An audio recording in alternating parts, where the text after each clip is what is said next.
I was here, I was bed rotting, but now you will see me floor rotting. Man, the last time I made a video about my nmom, I want to say it wasn't alive. I want to say it was one of the last videos I uploaded. Not the last, but one of the last. But just to update anyone that's been following the saga of my nmom journey. So I didn't think my mom was a narc growing up. I didn't even have that language, but I definitely didn't think that. I think I just thought she was a bird, you feel me? A young thought. What up, Nene? I thought my mom was just a wild girl who fucked around, got pregnant, and decided to go through with it. You know, even though she really didn't want to, like, high key. Like, that's what I thought about her. At a certain point, I just thought she was a woman who didn't really want to have kids that had kids. And she liked her male children more. And she definitely, again, didn't know how to talk about herself. Has admitted to me at this point that she went out of her way to fuck brown-skinned men so that she would have children that looked black phenotypically.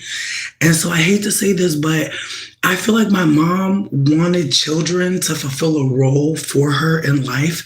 And I think that that's hallmark narcissism, high key. Like, I feel like fuck everything she's done to me. I feel like anyone who says that they went out of their way to find someone who looks a certain way so that they would have children that look a certain way so that they could be in certain spaces so that they would appear to be by proxy someone cool, someone automatically seen as not anti-black. I feel like there's so much there. But again, I'm 37 or 36, gonna be 37 in December. But I'm in my 30s hearing her admit that. But it's something I knew for a while based on all the things I was reading and unlearning from listening to Black people talk about the ways us mixed people operate, the ways that white passing people operate, the ways that us lighter skinned people operate. Again, there's so much happening in my family life that I think it's easy to think that, like, I could just be saying that this white passing woman is evil because, like, she's white passing. Like, you could say that. You could say that for sure. But again, my mom revealing to me finally that she had children with a brown-skinned man so that, like, she could have brown children, that right there, that's narcissistic right then and there. To me. That's you deciding I'm going to have children with someone that I don't even really care about because I want to use them to have children to use those children. Again, some people don't know what that's like, and I'm glad. But I'm bringing this up because I do think that, like, when we talk about narcissistic parents, I think, unfortunately, for all of us, only we really know what happened in that family system. And obviously, I think the more reading some of us do, the more we're able to see, like, yes, that happened in my family system. And so again, I'm aware at this point in life that some people are very worried about new information, new words, new language. And it sucks because I'm very invested. I think that that's my disconnect with many people, unfortunately, at this point, that, like, when I get new information, I adjust. Some people cannot. Some people really cannot break the illusion in their own mind. Some people, when they're writing things about others, I notice so often they're talking about themselves, which is something I do as well. But they're not seeing in that moment, baby, you only have your frame of reference. And again, it's the ways that some of us run with our frame of reference, with our perspective as the main one, as the most important one. And again, that's a lot of my issues with people at this point. Is like, I used to absolutely be someone who thought, like, my perspective is so much more important. Now I'm aware that, like, we should really wait to see who else is going to share. But again, even taking on that approach, there are some people that will really like try to test that and see like, will you maintain that? And it's like, as long as we maintain good faith together. But again, the ways that sometimes the standards be dropping and people really expect you to just maintain whatever the fuck they assume you're going to maintain, even though the standards are dropping. So, again, with that being said, I think there's been some moments where I absolutely was assuming the standards were dropping. So I was like, fuck it, let's go to hell together. But at this point, I realize I'm more interested in just maintaining my composure because, as I said, you really never know who's going to feel safe to communicate, who's going to chime in with their perspective because the standards didn't drop. And I'm trying to think about that as well. Like, again, like some of y'all don't know what it's like to have people talk about your family and then go to their pages and talk to your family about you. Some of y'all don't know what it's like to realize after a couple moments in chat when there's a bunch of people in here that this person is trying to fuck with me and like I can see it a mile away, but we all having fun and I gotta act like this person not a weirdo because if I pop off too early, it'll seem like I'm just getting at somebody. Meanwhile, when I go back at some of these lives where I really kept it cute, I could have really bugged the fuck out. I could have really just went in. I could have dropped the standards. But I have to hold that as like my responsibility. Like if people are lowering standards for me, I gotta remove them or choose to engage. But again, it's the ways that sometimes it feels like, what can you do? Like someone doesn't like you and they want to talk to you. Awkward thing online, that happens to people. But again, I'm trying to hold that like some of y'all will never know me no matter how much I share. Like it's still only my perspective, right? And so again, my mom ain't never gonna make no YouTube channel. Like high key bitch, on some teen mom, my mom is Janelle. My mom is literally Janelle, bitch. She literally lost her kids, but still be trying to work with kids, still be trying to, like, it's bizarre. Like, when you really think about it, like, my mom lost her 3 children and works in healthcare. Again, I'm trying to just hold that, like, some people don't understand what that's like to have a parent that looks white and gets away with so much crazy shit. And again, to tell these stories, like, again, like this is my life. But again, I feel like when you talk about having a narcissistic parent, I think like the video that I'm talking about or I'm referencing, there was a video where I said like talking to my, or like trigger warning, talking to my nmom. I feel like that video really like, it just encapsulates like what our relationship really is. Like you can tell in that video, I want a mother. I want to talk to her the way that I'm talking to her. I want to regard her as my mommy. But at some point in the conversation, if I even talk about her hurting me, if I even talk about pain, if I talk about anything from the past, that's a trigger. And like, again, I didn't create that video to like show her like lashing out. I was in the middle of making a dinner that like she used to make. And in retrospect, it's a dinner that you make when you ain't got too much money, but you need to feed these kids. And as I'm like getting the ingredients, as I'm putting it together, I'm feeling grateful, which is why I made the video.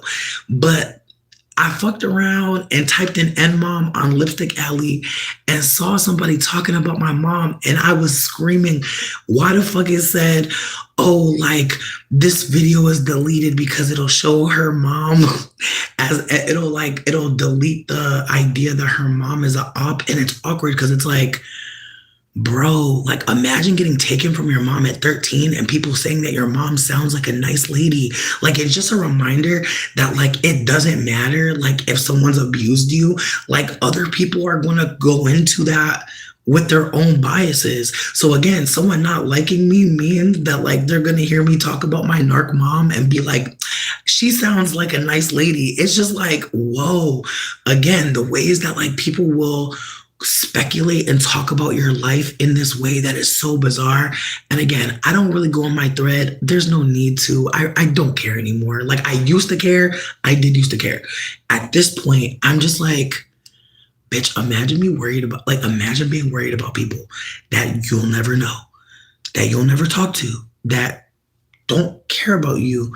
I can't go there anymore. I just mentally I can't go there anymore because again, I have love in my life. I have people that actually check on me and see if I'm okay, and vice versa. So it's like trying to figure out what people think about me here when this is literally like a diary, a fucking dream space, a fucking memory bank. Like, I can't possibly be worried about that. Like, again, people pay for ads. People pay for ads. Some people don't realize they've talked about me so crazy that people came up over here and was like, wait, she's cool. Like, y'all don't even know how many people pop up on me and be like, your thread is crazy. I'm like, bitch, you don't have to tell me that you be in the thread. I do not care. I don't care. Again, I'm glad that people have a place to talk about me. I'm glad that people have a place to have a sense of camaraderie. But I cannot lie, bitch. Me reading that somebody heard my mom's voice, heard my mom talking about being biracial and being incognito, saying that she sounds like a sweet lady. Again, I'm coming off the heels of talking to my mom for what I hope will be the last time. Because, bitch, I feel like, again, I'm never going to ever talk about my mom without telling the whole story. Because if I ever, ever thought that bitch was a nice lady, I have to, again, just go to one of my videos where I'll be talking about the entire story. Because fuck that bitch. That shit blew me. Like, babe, my mom gave me away at least 3 to 4 times before I was taken by the state. She gave me away so many times that I literally thought at certain points in my life that I already was in the system when really she had already given me away. She gave me away to a woman who asked her for my brother, and she told me this. These are things she's told me. She told me the woman wanted my baby brother, and she gave her me. And because my mom's a narc, I couldn't react to that story appropriately. I wanted to keep getting more tea. So I was like, oh, wow, that's crazy. Again, my mom has told me so many stories that it's at this point that I have to just hold that she didn't want babies, really. She had babies and she was stuck. And she did what stuck people do, whatever they can. And again, it's the ways that, like, I don't feel no way about people talking about my account with my mom. Because at the end of the day, like, I think people with moms that they love, they would never talk like this about them, right? Like, people that love their mom, they don't talk like this, right? People whose mom treat them good, stewarded them through life, didn't lie to them about being Black. Like, I'm sure some of you know what it's like to have a good mom or to even see someone love their mom. I think it's clear, like, I have love in my heart in general. But whenever I talk about Miss Tammy, I let it be known, like, she is a child trafficker. Like, I feel like some of y'all will never understand what it's like to have a pimp as a mom, to have someone that only has you around. Like, that's another layer to this. When you go into foster care, you become a check, but to the kids that got child support, I feel like some of us know that, like, that child support check, when it didn't hit, like, again, I tell my story because there are so many people ashamed to be aware of so much. Like, and yeah, it is sad. Like, don't get me wrong. Like, have I been hurt? Have I been in pain? Sure. And I'm not gonna, I'm not gonna break down here because real talk, like, at this point, I tried to break down with her on the phone. I couldn't even do it because it's like, she's just not there. Like, it's like, I'm not even mad no more at her. I'm just like, I just feel like I'm wasting my time if I even try to communicate with her any further because she doesn't get it. Like, I feel like the last time we spoke about my mom, I told y'all that, like, I had asked her to get my birth certificate because I literally couldn't find it. And part of it is depression. Like, I've been looking, but bitch, unpacking, it's still happening, bitch. Ain't nobody unpacking all the way. And, like, part of it is depression, but part of it is also, like, just the reality of, like, living in a new place. Like, it's a lot. It's a lot, like, I'm happier here for sure. Like, me and him were just talking about how happy we are here, but it's still overwhelming. And I'm still trying to, like, Figure out what the fuck I'm doing, bitch. Like, I don't know. And like, I don't know, bitch. I forgot living in apartments. It just feels so, and I'm trying to like, I don't even know, bitch. I don't even know. I feel like moving in here, I forgot that like living in an apartment is not like living in a house. I totally forgot that. I don't know how. I don't know how, but I forgot that. And so, with that being said, like, I'm already going through my own shit. But like I said, the last time I spoke to my mom, for real, I was telling her, like, I got a job. Like, the gag is, like, I got a job. And they were like, look, you don't have your paperwork, but as soon as you get it, like, come back. They were like, we like your resume. We see you come in here and buy shit. We'd love to have you on the team. Like, that's not most jobs. Most jobs are like, you're not prepared. Fuck you. Like, that wasn't the energy. They were like, oh, you need to get your paperwork? Go get it. And so I told my mom this a while ago, and she was telling me she was going to go get the paperwork and all this and that.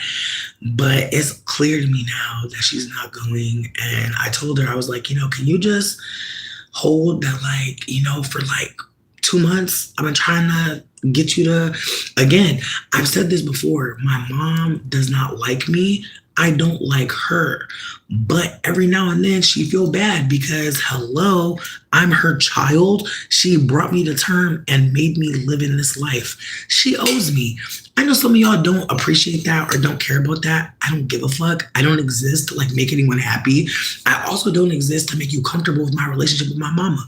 I need you to know that this woman, bitch, the things that I've told you are nothing. Like, I need you to know some of the things, like, bitch, I'm gonna have to get a little older. I'm gonna have to get a little older. But some of the shit I've heard living in my house with that lady, some of the shit I've seen, some of the people that had access to me.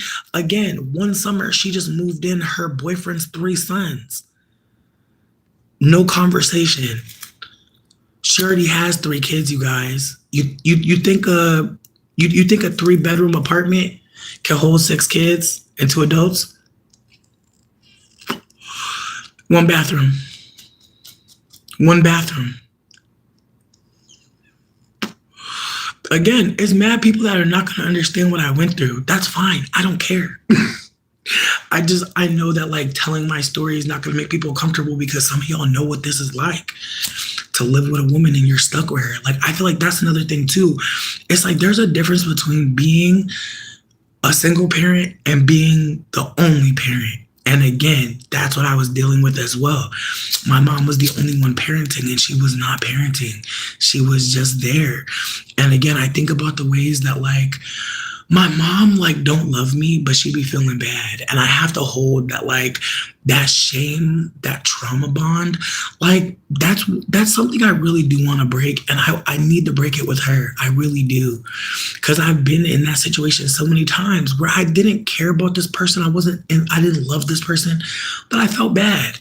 And I feel like that's what I've been trying to avoid with her. I've been really trying to like be nice to her so that she does stuff for me. Because again, being nice to her is the only time she does stuff for me. Like, I feel like that's another layer to this is like, I really do kiss her ass and say anything to get her to show up for me because she really will randomly decide that like I'm manipulative, I'm disrespectful. And it's like, no, I am definitely like manipulating you into being nice to me, like for sure. Like, but again, how many of y'all have to deal with a mom where you have to trick them into being kind to you? Like, do you hear what I'm saying? Like, I'm literally saying anything to get her to not be mean to me.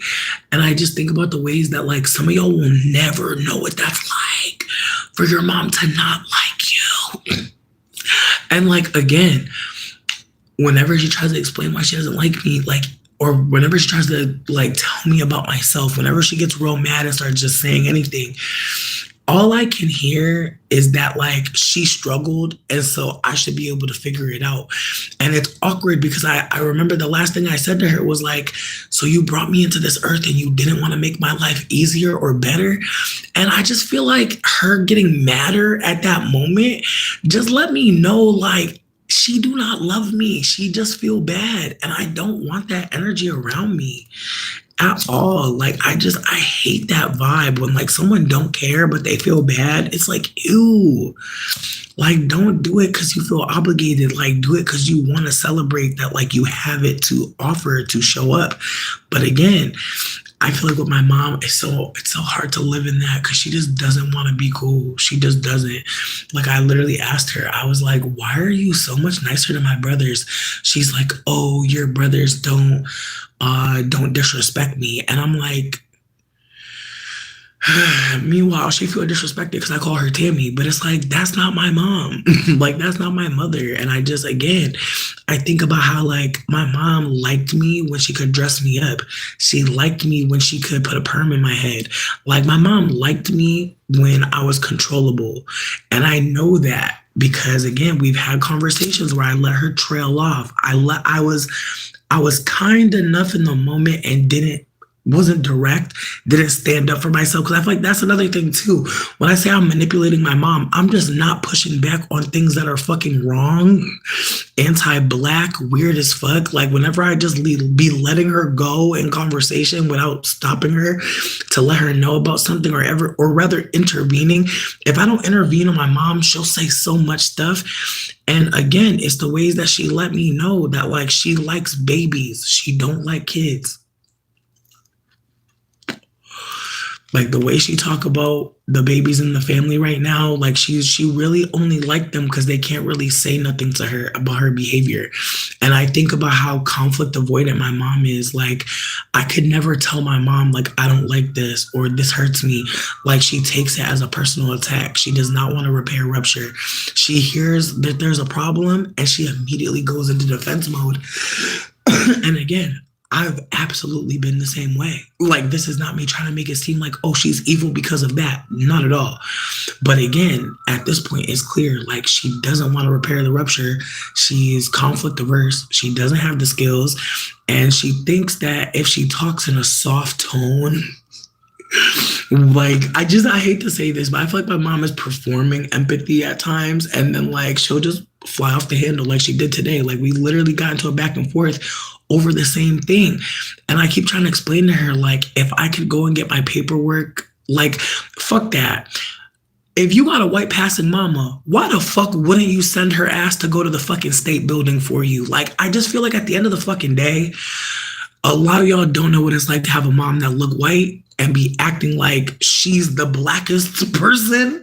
But meanwhile, she only work in white people's house. Like, again, it's the ways that like my mom's like whole life has been so fucking privileged. And of course, us privileged people are not going to see our privilege. But again, if you didn't have paperwork and you needed it and they're deporting people and it's to that point, wouldn't you ask your white looking mother to go to Connecticut to get your shit? Because again, it's the way that like the shelters are full, bitch. They're not worried about processing a bitch fucking ID. They're not worried about that. Like that's not the priority.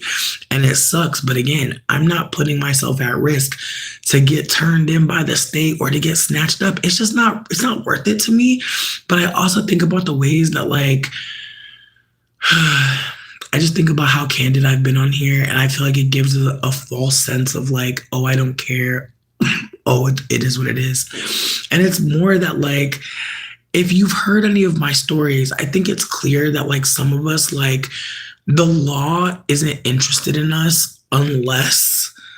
like somebody white, somebody more privileged with connection. Like, again, I just think about how like, you know, I keep getting pushed out of housing and it's illegal.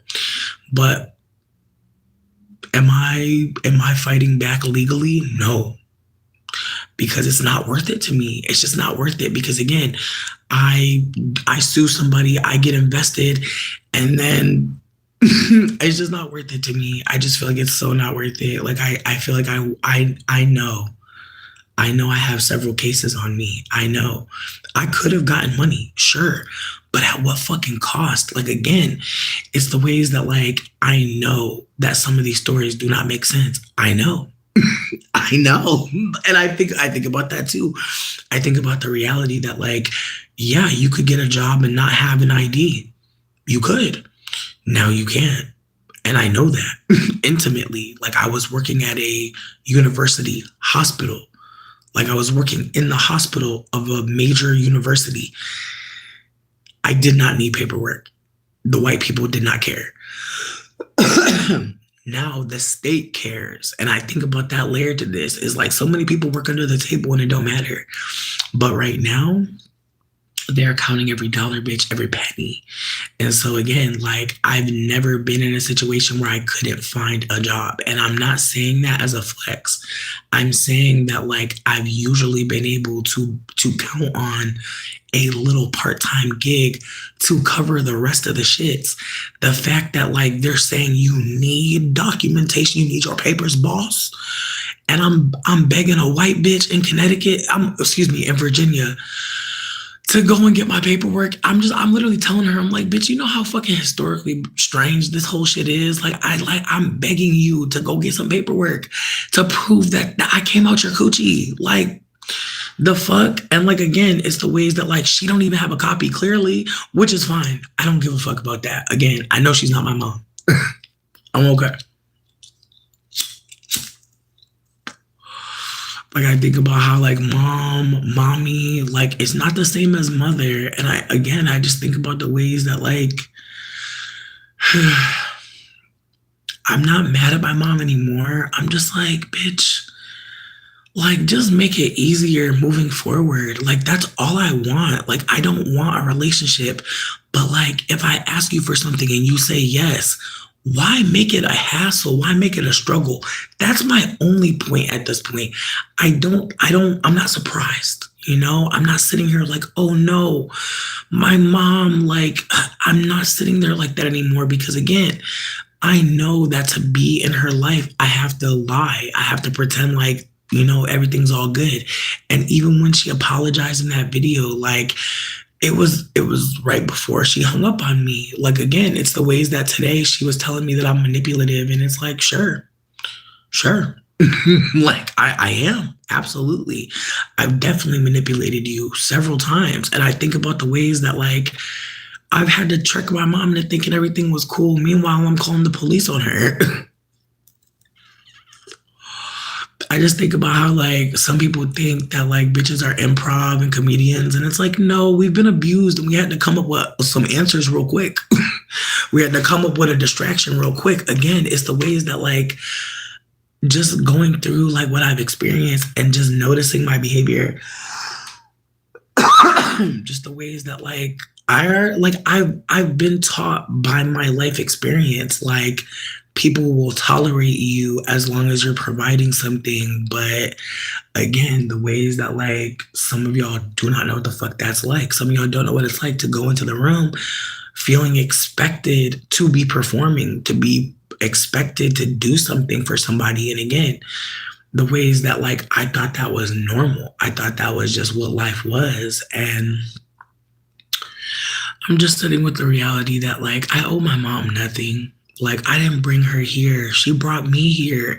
And again, the ways so many people that are my age and younger, just thinking so much more deeply about having kids and just thinking so much more deeply about what they like, again, having to tell some kids like, yeah, so we don't make enough money to pay our bills, but you know, there's internet and like, I'm sorry, like, I don't envy, like, being a parent because, like, I can't imagine having to tell your kids about this place that you already live, that you've been living, that you're bringing them to.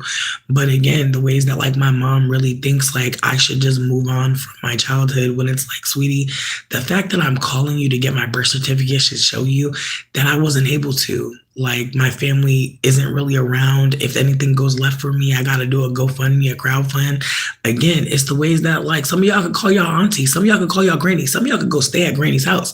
There's some of us who are not welcome because we're queer, because we cooperated with the state and told the state that our family was abusive. Like, again, there's people in my family that still think that I'm shady or weird or strange. And then, bitch, be homeless in a van with a white man. Start learning about plant medicine as ancestry. Like, bitch, it's the ways that I know people think I'm a strange one, which is just fine. Stay the fuck away from me. Please. think I'm strange, just stay away from me, please. Cause that's all I want at this point. Like I want all the judgmental people to just stay the fuck away from me. Cause it's the way my mom does not even know me. Like, bitch, it's the way that the other day I literally told my mom, I was like, if things get really bad, like I have a spare room. I know some of y'all will think, why the fuck would you let your mom stay with you? Bitch, I don't really care about her. I be feeling bad. Like I said, like I literally, like she'll tell me a story about her life that sounds terrible. And I'll let her know, like if things get rough and like her energy, she's just funny as fuck because she's told me several times she's never coming up here. And then she catch herself realizing that that's really evil to say to your child that you haven't seen since.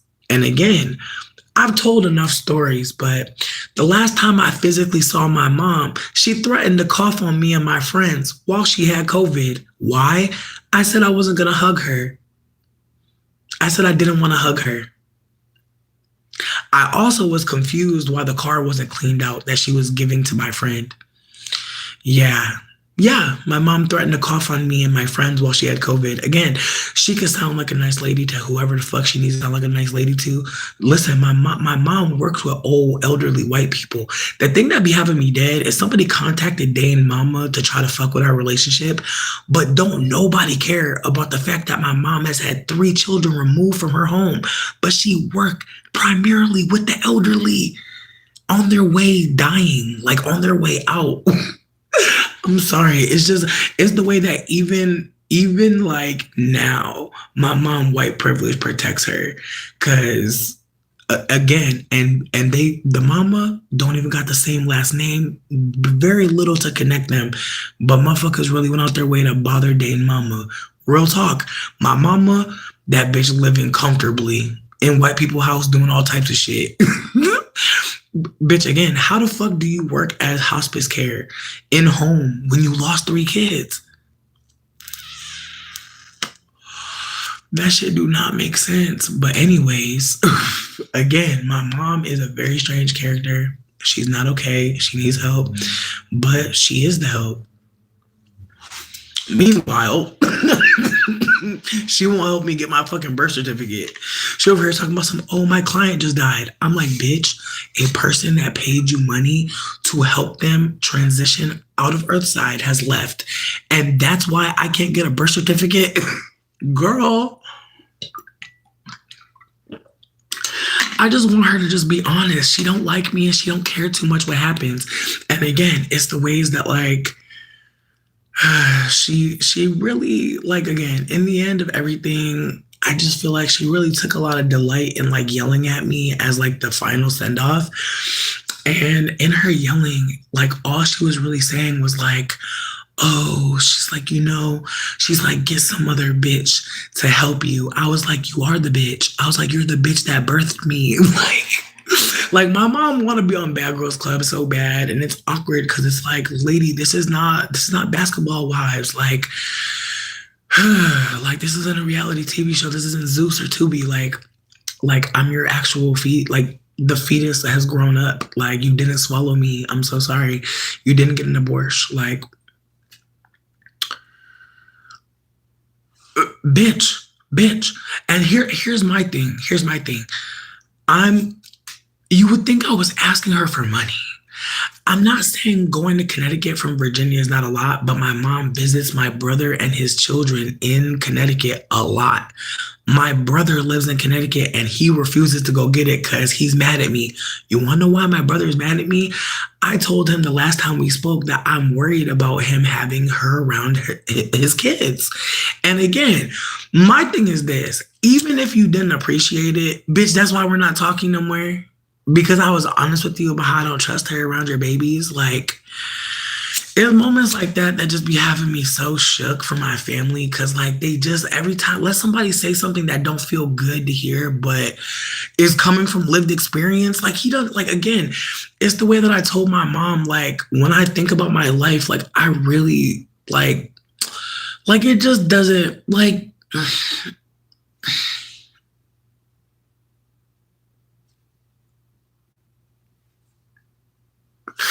like there are moments where I'm like, I had no control over what was gonna happen next. Like someone just said, like, I don't want you here. Or someone just was verbally abusive. It was like, why would I stay? And again, the ways that, like, in so many instances, I ran. But people didn't see it like that because I'm a fat bitch. Like, people must think like people carried me out like fucking servants or some shit. And it's crazy. But it's like, I'm a fat bitch, like running from house to house. And like the ways that, like, I'm trying to keep my fucking composure because I already know, like,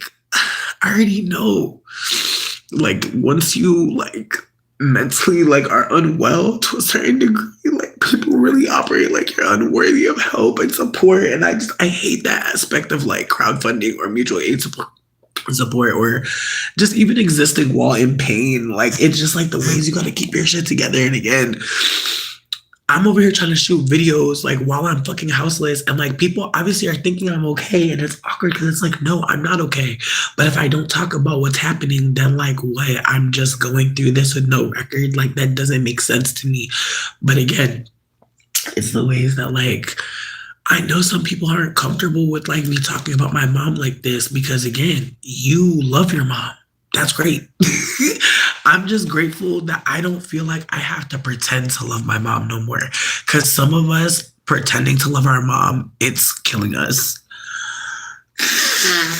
Like, it kills me to pretend like she treated me good. It kills me to pretend like my dad was the only one who was absent just because he wasn't physically there. Like, it kills me to like remember that like I tried to protect her because she was the only parent that showed up. And again, the ways that like I wanted like my life to like be this one way. Like, I wanted to talk about my life and make it be that, but it wasn't that. And then again, when you start talking about what's really happening, the ways that people are so uncomfortable by like, especially like non-Black people, because again, it's the ways that I'm wearing a wig looking Asian and people are being anti-Black to me. Like, I'm sure in some ways people are like, And again, it's the ways that like anti-Blackness is the foundation. Like, it's the foundation for all harm. So yeah, like me having language to define it, not typical, right? We'll say that, not typical. But again, the ways that I did have language, and again, the ways that it only alienated me from so many people who, again, were uncomfortable with me naming, like, this is anti-Blackness. Like, it is. And again, the ways that, like, I'm of course not the target, but again, white people get hit with anti-Blackness. The ways that people are uncomfortable with that reality, that, like, yes, it is always happening. And again, the ways that like the more I thought if I use the language I have to define it in the moment, the ways that there would be an event, a violent event. And again, the ways that like I have to hold that like I'm supposed to die. Like, that's what's so fucked up. It's like, it's not supposed, like, there's not supposed to be, like, I have to just hold that, like, that's the point of a lot of this shit is, like, I'm supposed to not fucking make it. Like, and I know some people don't want to hear that, but it's like getting pushed out of your house this many times. Like, some of y'all are at that point where you know if you were outside, you would not be okay. And again, the ways that, like, every person I lived with, I did not know them. I didn't know them. I didn't have time to know them. And again, like, just the historical aspect of like just living wherever you can and trusting whoever you can. And them knowing you can't trust anyone else, knowing that they're the only person. Like, again, like, some of y'all don't know what the consequences of your mom not treating you good is. Like, you will try to find good wherever you can. You'll try to find and stay longer around people that are not hurting you as bad as that woman did. And again, my mom has done so much to me. Of course, a crumb will look like a cookie to me sometimes. Sometimes a cookie will look like a cake to me. Like, again, like, it's the ways that, like, when you're so deprived, like, you're so starving, like, you'll really accept a lot of crazy ass shit or just don't think it's going to hurt you or kill you. And again, the ways that you've been dead before, you've been left for dead before, the way you've gone through stuff before. And you're like, this won't be the end. again, I feel like that's how I got through a lot of this shit is like I didn't know those people. I trusted them as much as they were trusting me, and now we're here. But again, I think what also triggers people is the fact that I know that interdependence is the only reality. Like there's no individual, and us investing in that so heavily is part of our detriment. It's why everyone fucking miserable, to be honest. We're not supposed to be isolated. We're not supposed to be by ourselves. We're not supposed to be doing it and handling it alone.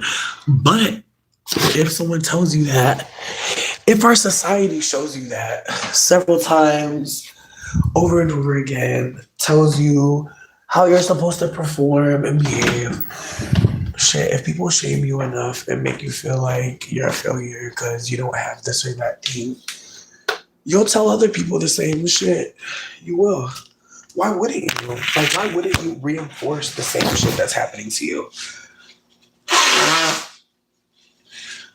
And like, I know, I want to say, like, somebody said something about like me leaving New Orleans, like they thought I was good in NOLA, and it's like, no, like I think what people don't want to hold is that, as I said before, like my first partner, he was unfortunately a sexual assaulter.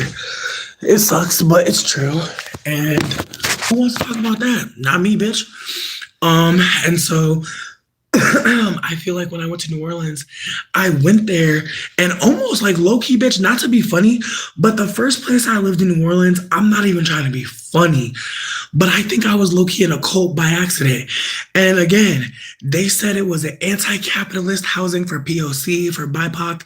And yes, there's some weave on the floor behind me. Let it go. Let it go. If you've never had a Marley twist on the floor, let it go. Anyways, like I was saying, so I moved to New Orleans, and bitch, I was a part of a household that was moving very cult-like. And it sucks because in retrospect, I didn't have the language for personality cult. But there was definitely like two people having like a lover's quarrel that was like getting very violent. And everybody around wanted to make it seem like, you know what the real issue is? This white person. And it was really bizarre. And I didn't have the language for it at that time. But it's like when I first got to NOLA, like I'm over here thinking like we could all live together in harmony. And didn't nobody know what the fuck that would look like? Like nobody. Like everybody clearly read some anti-fascist, anti-capitalist literature and decided to like put some Craigslist ads together, which was nice. But again, it's like until I met Sydney, I really was not stable in New Orleans. Like I was just working in hostels, doing whatever I could. I feel like meeting Sydney was definitely a moment. But I feel like, as I said before, like that relationship, like communication, like the aesthetic of being loved, the reality that like I wanted to be in a relationship with her, but I was way too in my head about like what that looked like versus what other people saw. And so again, I feel like people want to think of a time where things were good for me. I think the reality is I was with a white man that had money. I think I had access to credit. I think that, you know, again, like putting on a lace front. I think some of y'all know what that does to your aesthetic. I don't think I have to go that deeply into what putting on a lace front is. You know what I mean? I feel like some of y'all know what can happen if you put on a lace front. But again, I think about the ways that like people will hype you. I also think about the ways that I was like half naked on the internet. And so in retrospect, there were a lot of men hyping me. I think that that's the thing too. There were a lot of women. I remember getting annoyed and like talking shit about me because like a lot of men were like lusting after me. And it was awkward because it's like, bitch, like I'm naked. My titties are out. Of course they're lusting after me, bitch. Like I literally am, again, like the early cam girls. Like I had no idea how to monetize any of that shit. But again, I'm not gonna say her name, but one of the girlies who was like Tumblr famous, I was like, girl, how are you making money? Like tell me some tea. And no shade, the girlie told me to like be a sex worker. And it was really crazy because at the time I didn't even think about that. But I was shocked. I was like, oh. I was like, that's cool. Yeah, when I like went to New Orleans, I was like in my 20s. Like I had just turned like 21. Like I was like I want to say that was like 2011. So yeah, I want to say the end of the Obama era, the first Obama '08. But yeah, no, going to New Orleans, like no, I thought that I was going down there to like live in like a house that was like an artist collective, and it wasn't that. And then also it was really, again, like it's the way nobody from that housing wants to talk about what happened there. And again, there was just so much triangulation and shame. Like I remember at one point I moved out because I didn't want to kick nobody out of the house. And motherfuckers really tried to make it seem like I was the bad juju in the house. And it's like, y'all were just talking about putting this white person and their dog out the house. I left and now I'm the bad one. It just was very much like, I'm glad I got the fuck up out of there. But when I tried to talk to people from there, everybody over here acting like, what do you mean? And it's like, girl, okay. Again, I have to just hold that there are some uncomfortable things that have happened to all of us, and some people are not ready to talk about them yet, and that doesn't make them bad. But I think about how like my mom like never wants to talk about what's happened in the past. Like she never wants to talk about it, which is fine because I don't want to talk to her ever again. Like, I'm actually good. I just think about how, like, I have so many questions about my childhood, so many things I wonder, but it's like, I know I can't ask her. And I know I can't ask my brother because he really don't want to talk about it. Like, he really want my mom to be a good person. And again, I've shared this before. My brother has told me before, he's sad. He's hurt that he's not seen as mixed. Like, he's told me this, that he's told me that it hurts him that people don't see his mixed identity. I hate to say this, but I think he's only holding my mom closer so that he has access to his mixed culture, ancestry, whatever the fuck. Again, I don't have that experience in life. People see me as a mixed person a lot of times, or they see me as a lighter skinned person. And like, again, my brother is brown skin. And again, the ways that like you can be mixed in many different colors, but again, the ways people couch brown skin, especially the browner skin you are, in a certain idea of who you're going to be or where you're from. And again, the ways that in America, there are a lot of people who are brown skin who are mixed. But the conversation around mixedness hovers around white looking people and lighter skinned looking people. And so I hate to say this, but I feel like my mom don't realize it, but just the same way that my mom stayed around deep dark skinned men, my brother's doing the opposite of what she does. And I don't think that either of them see that, but like they're both holding on to each other for different reasons. And it's very fascinating. But again, imagine being the older sibling noticing this, like noticing that like my mother loves my brown skinned brother more. That standing next to him makes her feel black in a way that standing next to me doesn't. And again, the ways that I'm sharing my story because I'm not alone. And again, I don't need other people to validate my mom being a narcissist. I feel like, again, once you've been through a narcissistic parent or been dealing with it, I think that like other people seeing it or not, that really could, that could not matter more to me, or matter less to me rather, because I'm just like y'all don't, again, there's some stories I'll never fucking tell unless I'm like old as fuck and like on dementia and I just happen to say that shit. But yeah, there's some stuff that I can't even begin to tell the story because like if I started, I don't know where it would stop. And I feel like that's what scares me about saying some stuff, because some stuff, it's like I still don't understand why that happened and what she was thinking, what she was doing. Like, I don't know. And again, some of us will never get closure. Like some of y'all don't know what that's like to have a family that meets up without you and they operate like you're dead. Like some of y'all don't know what that's like to have family that's so invested in Christianity. Like I literally said to my mom, I was like, aren't y'all Christian? Like, I was like, you think God will fuck with this? This is why they don't like me, because I'm like, don't y'all be like acting like y'all fuck with Jesus? Like Jesus tells y'all to abandon y'all kids. Like I be really trying to understand like their perspective. It's like y'all really be in the church all the damn time. Like this is part of that. And they be so sick, but it's like real talk. Like again, She had an opportunity to swallow and or abort me. Like Roe v. Wade was not overturned at that point. She had the opportunity and she chose to bring me Earthside. I just feel like at the end of the fucking day, like if you're going to bring a baby Earthside, and you don't care, like just say that. Like I just feel like everything my mom has done in my life has proven that she doesn't really care about my life. And it's the way that she has never called me more than when I told her I was going to send her some money.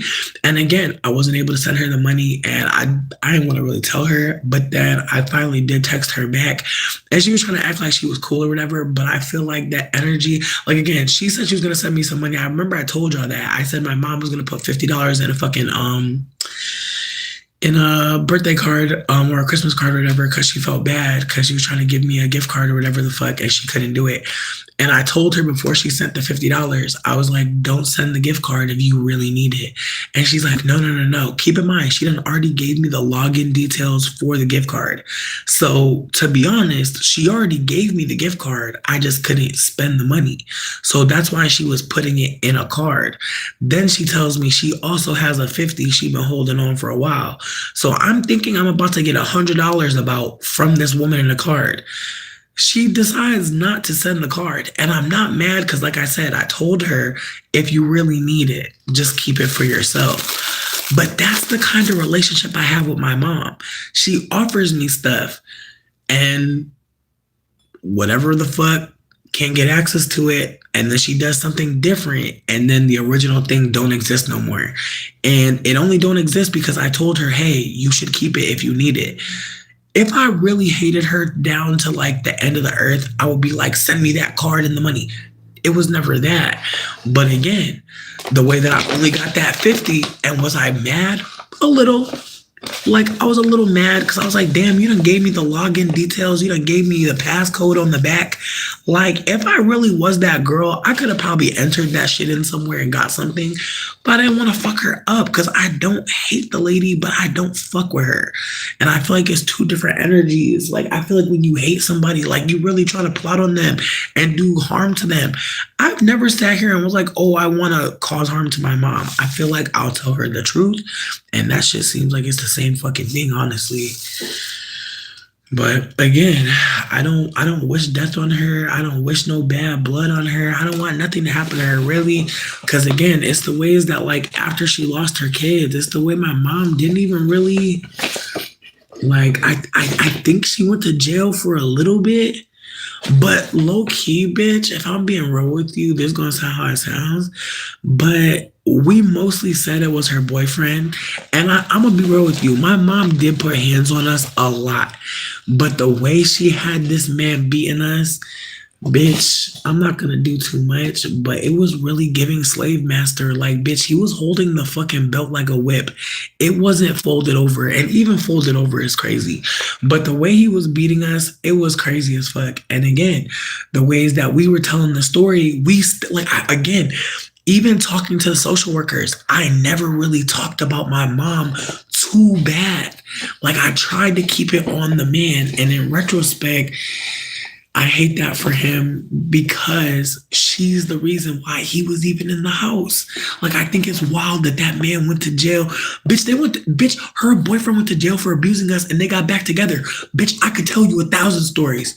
If you think my mom sounds like a nice lady, that's fine. Again, like I said, I happened to type in nmom on Lipstick Alley and I seen somebody talking about me and I was dying laughing because I was like, bitch, I swear I done told y'all my mom gave me to a lady and had to come rescue me, and I still ended up going back there because she was still somehow on my approved parent list.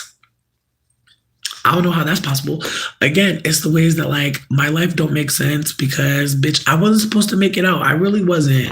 I hate to say that. Like, I know it sounds traumatic and triggering, but I feel like the reality is like some of us really are left to our own fucking devices.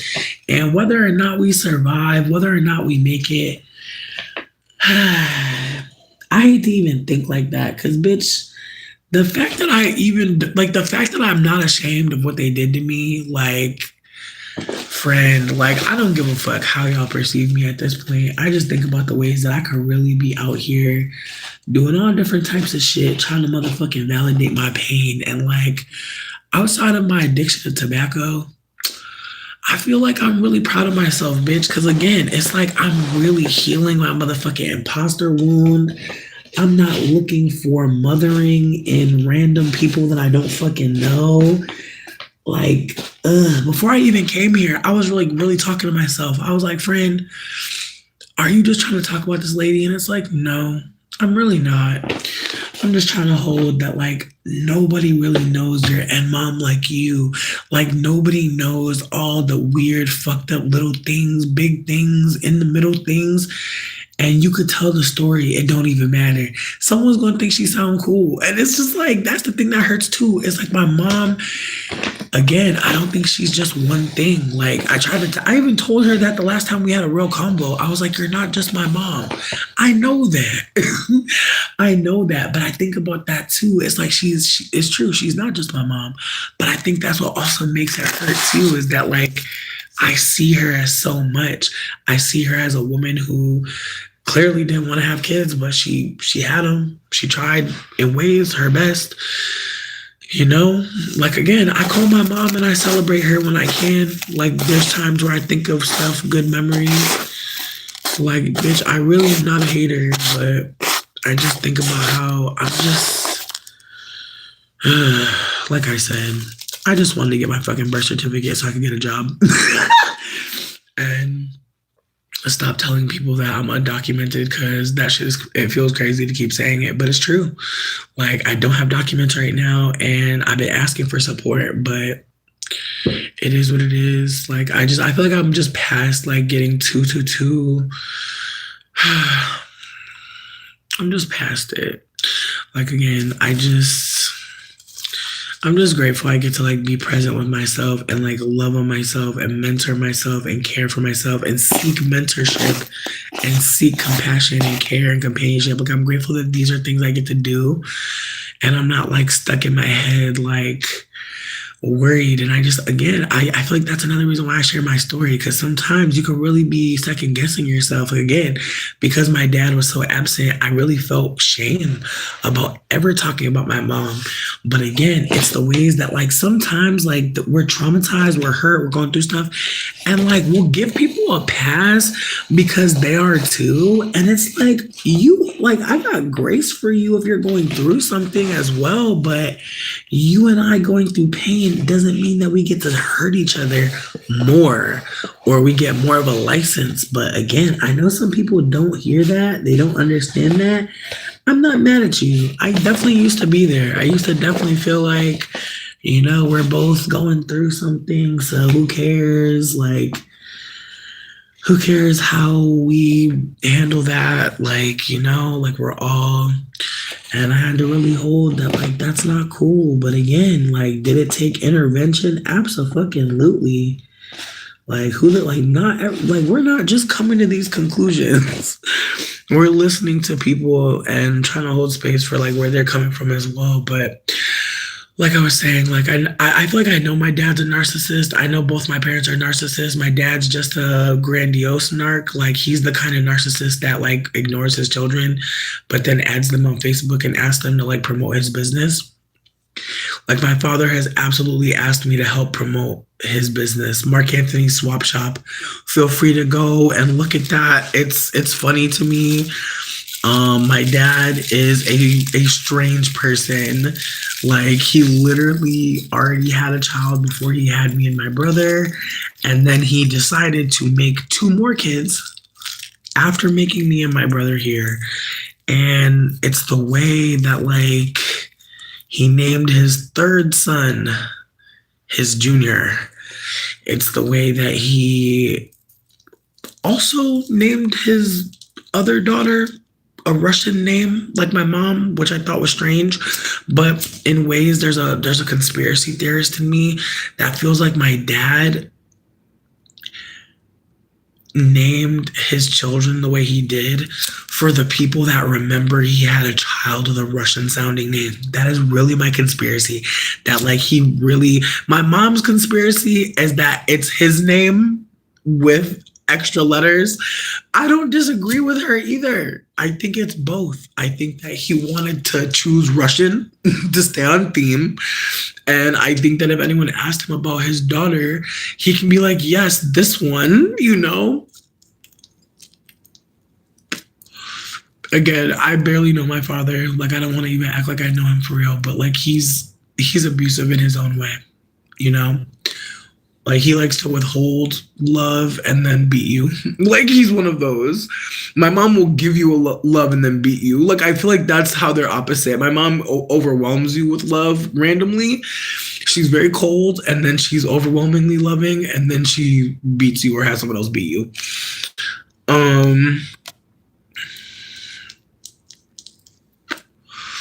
God complex. I know I'm like behind in chat, but like high key.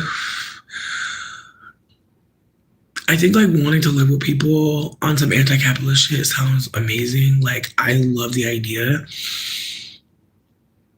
But I think we were just both, I think we were all like really young. And I think we were just like young, but like we were really ambitious. I think we all really thought we could just make it work because we shared an ideology, but I don't even think that was true. I think that we were all really depressed and we wanted to like run away from what our lives were. Like one of us was coming from Virginia and coming from living with family and maybe was feeling kind of like this is my chance to break out. I also think like nobody was from NOLA. So I think that there was a little bit of like, you know, I know it'll work. We go to this city that is like, you know, known as a very queer and Black city and like do something that it sounds nice. Like, again, it sounds great. But in retrospect, I wish I had way more questions, but I was just so excited. And man, there's just moments where I think about like being in your 20s and like dealing with a man and just the ways that like a man could really fuck up a good situation. Because I'm not gonna say it was perfect, but like it's the way that like I remember when this man just started making it weird.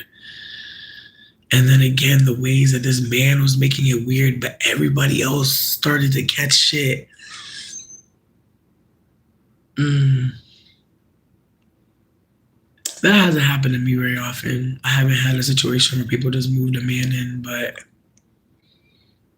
that moment really had me like, whoa.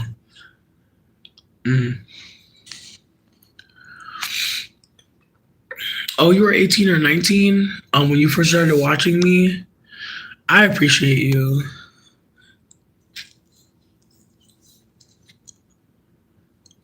You know what? My mom helps out my brother a lot to the point where like she like is around not just my brother's kids, but my cousin's kids.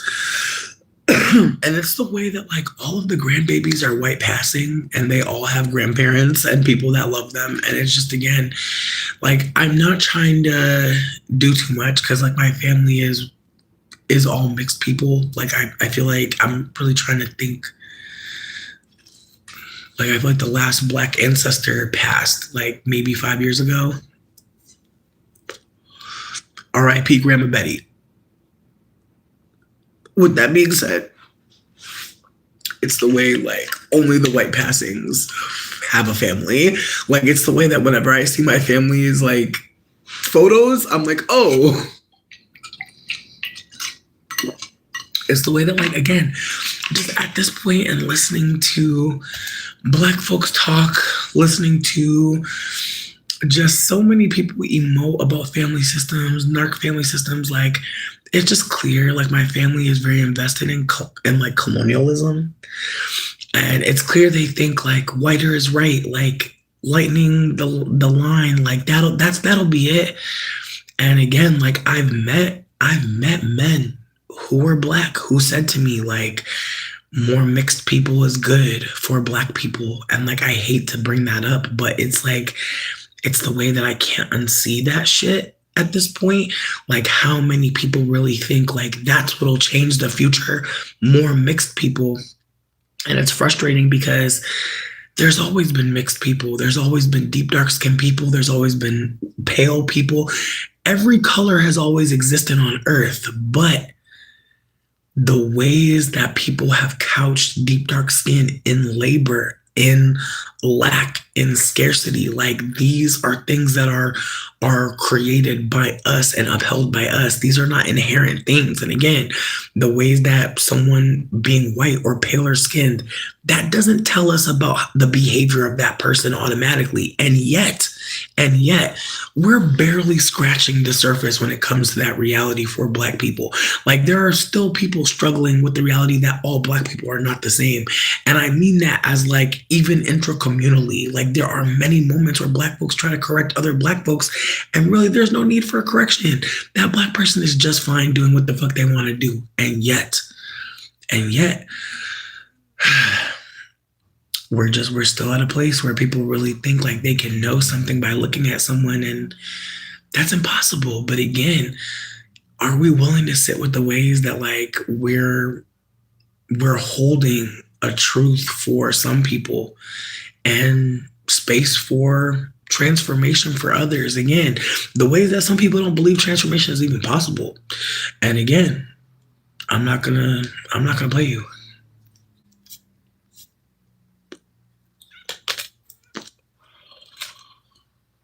Mm. Here's the thing. Here's the thing, God complex. Here's the thing. Here's the fucking thing. Um, I feel like my mom didn't have a lot of friends. I don't mean that to be ugly to anyone that she's close with. But when I think back to her friendships, I really feel like my mom hung out with people where it was convenient. Like, again, I don't think she had her own life, her own identity. I really feel like she became a mother and then she just threw herself, you know? I don't think my family is overall narcissistic. I feel like that's the other thing. I don't know my family like that. But the ways that and here's the thing. This is someone who's not my family member, but someone that knew me growing up. And I just remember there being a moment in our recent convo where she made it seem like I disappeared. And it's like, you're a parent. Don't ever fucking tell nobody who was taken from their family member that they disappeared. Bitch, you know what happened to my family? Your mom was my mom's best friend. Like, it was awkward, but like, I just feel like some people are so uncomfortable with acknowledging like you went through something that was really fucked up, that was disorienting. And again, the ways that like even people that I grew up with, again, even like this boy who was like the nephew of one of my foster parents saying that like, oh, they said you wanted to go back home with your mom. Even if that was true, like there was no way to contact me. Like, again, it's the ways that people have disappeared me and have lied on like what really happened. And I feel like that's another reason why I tell my story, because like there have been people I reconnected with as an adult who remembered me as a child, who remembered like me being disappeared. And just again, like if I don't tell that story, who the fuck is? Nobody.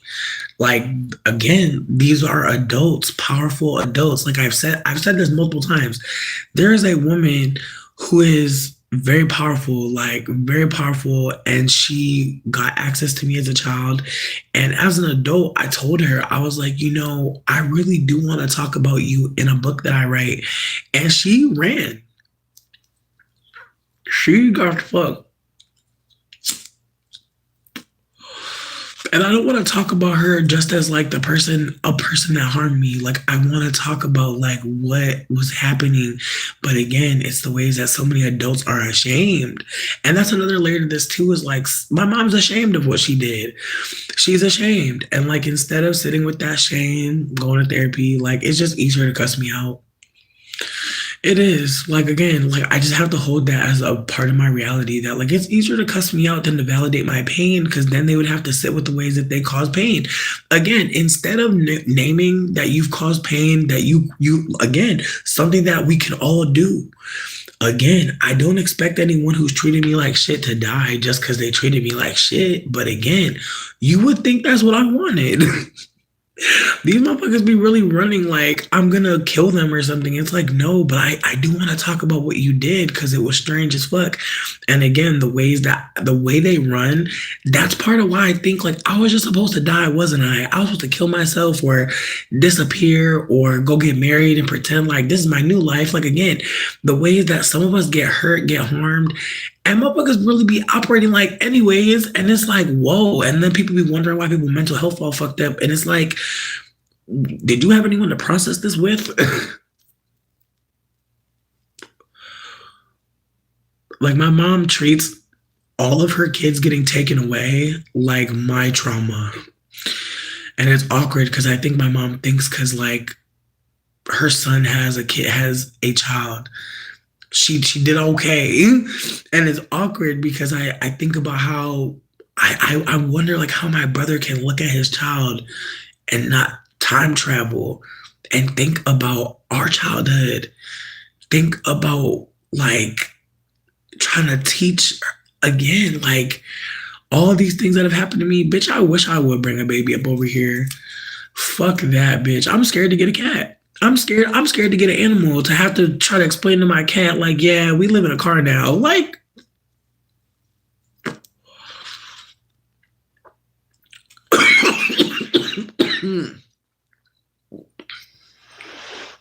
not worth it. I'm not going to tell my cat that we are car living. I'm not doing it. If I live in a car, I want to do that by myself or with another human. I will not be living in a vehicle with an animal. And this is not me shaming anybody in that situation. This is me just naming that like it's rough living in a vehicle. I have a friend living in a vehicle right now, and I'm grateful that they're being candid about their story because again, people are not like, bitch, like it's still cold at night and just trying to stay warm in a vehicle, trying not to get hurt in that vehicle while you're living in it. I think about the ways that like when I was in that van, like bitch, once everything started popping, we could afford a motel. Like I didn't have to sleep in the van for a long time. Like I wasn't in the van all night, all day for the whole thing. Yes, I was living in the van, and yes, we were again once the plant medicine shit was popping, that's where all the money went to paying for the fucking 1 week here, 2 weeks there, and trying to move around the state, trying to like not stay one place too much. We were very scared in the beginning, so we was always going to a different state every fucking week, just a different rental, and again, maybe $700-800. Damn. Bitch, and that was a week. Like, I feel like that's the thing too. Like, bitch, paying a couple $100 a week to stay in these fucking motels, hotels. Ooh, bitch, that shit was fucking crazy. But like I said, like, I could not imagine trying to have no baby. Ooh, but I think my mom really thinks, like, oh, well, my son still fucks with me. Meanwhile, I'm sure he do. Like I hate to say this, but it's like my family not very loving, not very and my mom probably is one of the only people that travels out there to go visit him.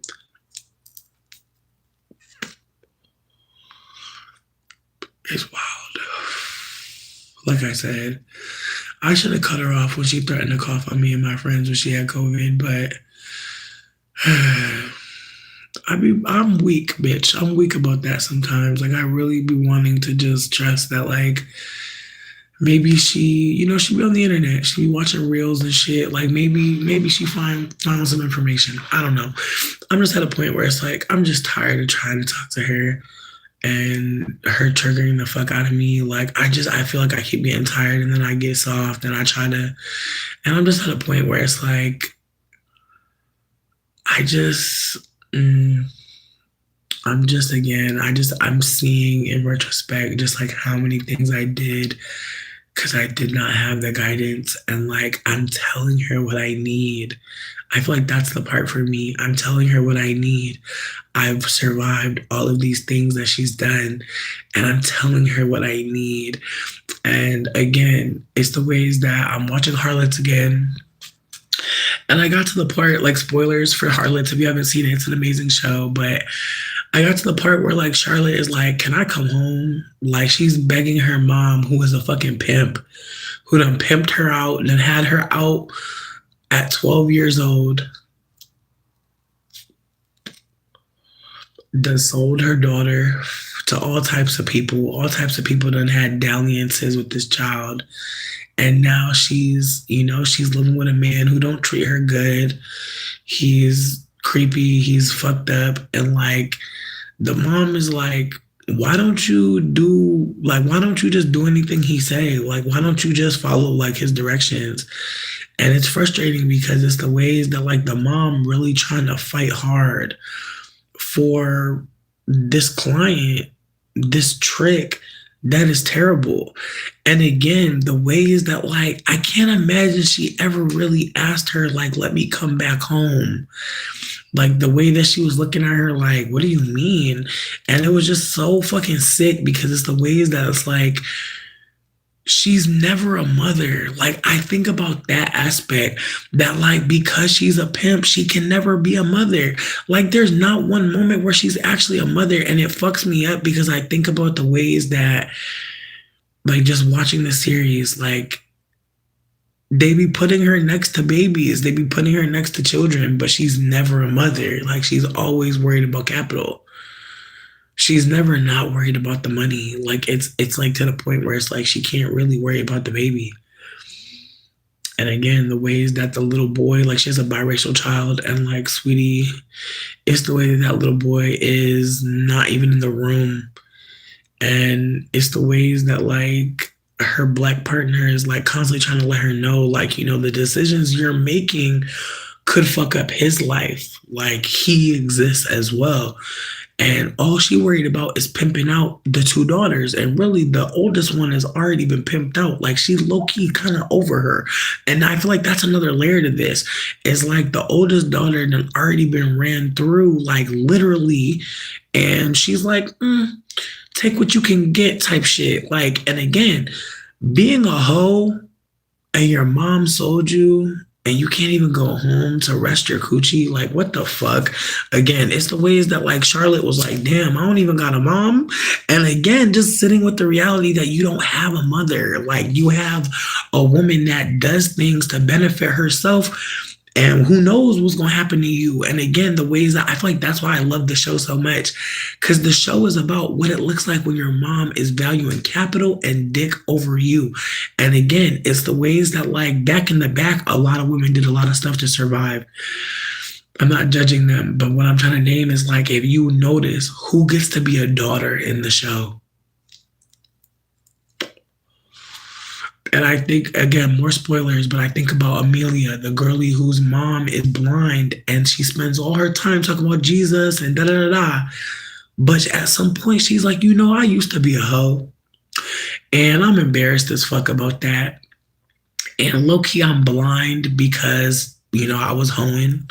Like, she's connecting like her sexual experiences with being blind now. And she's literally saying God cursed her with blindness for being a hoe, when in reality, she was hoeing because she was hungry. She needed money, like she was down bad.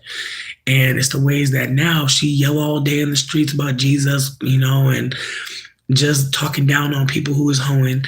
And she had to tell her daughter the truth. Like, bitch, I don't even know who your dad is. And again, it's the ways that like, it's the ways that like Amelia is not a daughter. Like, she's still not a daughter.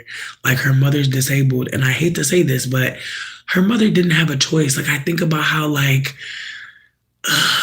disabled femmes and just women that don't have much, like, they'll get pregnant and they'll be like, maybe this baby will love me. Maybe this baby will save me. Like, I think about how some women keep their kids and like, they think it's a cure. I think that's what my mom thought like having children would be. Like, I really do think that. I think she thought having kids would regulate her life. And I think she learned, unfortunately, that like, that's not true. That like, you can't control your kids to control yourself. And I think that some people may know what that's like to have a parent that was trying to monitor you, manage you. And meanwhile, they were not managing themselves. They were not doing a lot for themselves, but they were so up your ass. And again, my mom was always yelling, always screaming, always, but she was always just having her own fun and living her own life. And I'm not mad at that. Like, I can't imagine having a kid at 25, but again, she did. And then at 26, had some more. Like, or maybe 27. I'm a year and 6 months apart from my brother. So again, my mom really wasn't thinking very deeply about having us, but from the way she tells it, she wanted to have brown children. She wanted to seem obviously like she was doing the right things to be black. I hate to tell y'all that, but I really do think that my brother, my brown skinned brother, is just an accessory, just somebody brown she could stand close to. I hate to say that. It's why she moved south. In the south, bitch, like, and that's another layer to this. In the north, I don't know that my mom could find work. But in the south, under the table, like, I'd be surprised that people let my mom in her house, in their house, with her record, because she definitely has a record. Like, when your kids get taken, it's on your record. But did she do jail? No. But she does have a record. And so with that being said,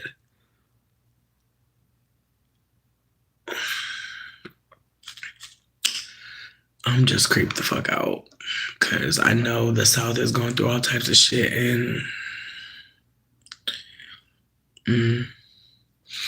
like I said, I'm behind the chat.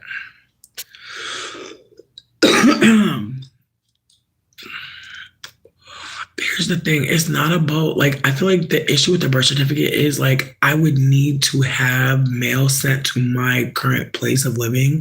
Like, that's what I found in, like, doing my research. Because again, I have done some research on what I need to do. Do I have a bank account? Yes. Is the bank account address attached to here? No. And again, there are things I'm doing for safety. There are things I'm doing to just, again, if anything were to happen to me, like, they don't know where the fuck I'm at. And I love that for me. With that being said, me changing addresses, putting names on documents, sending mail to here in particular, something I haven't done yet.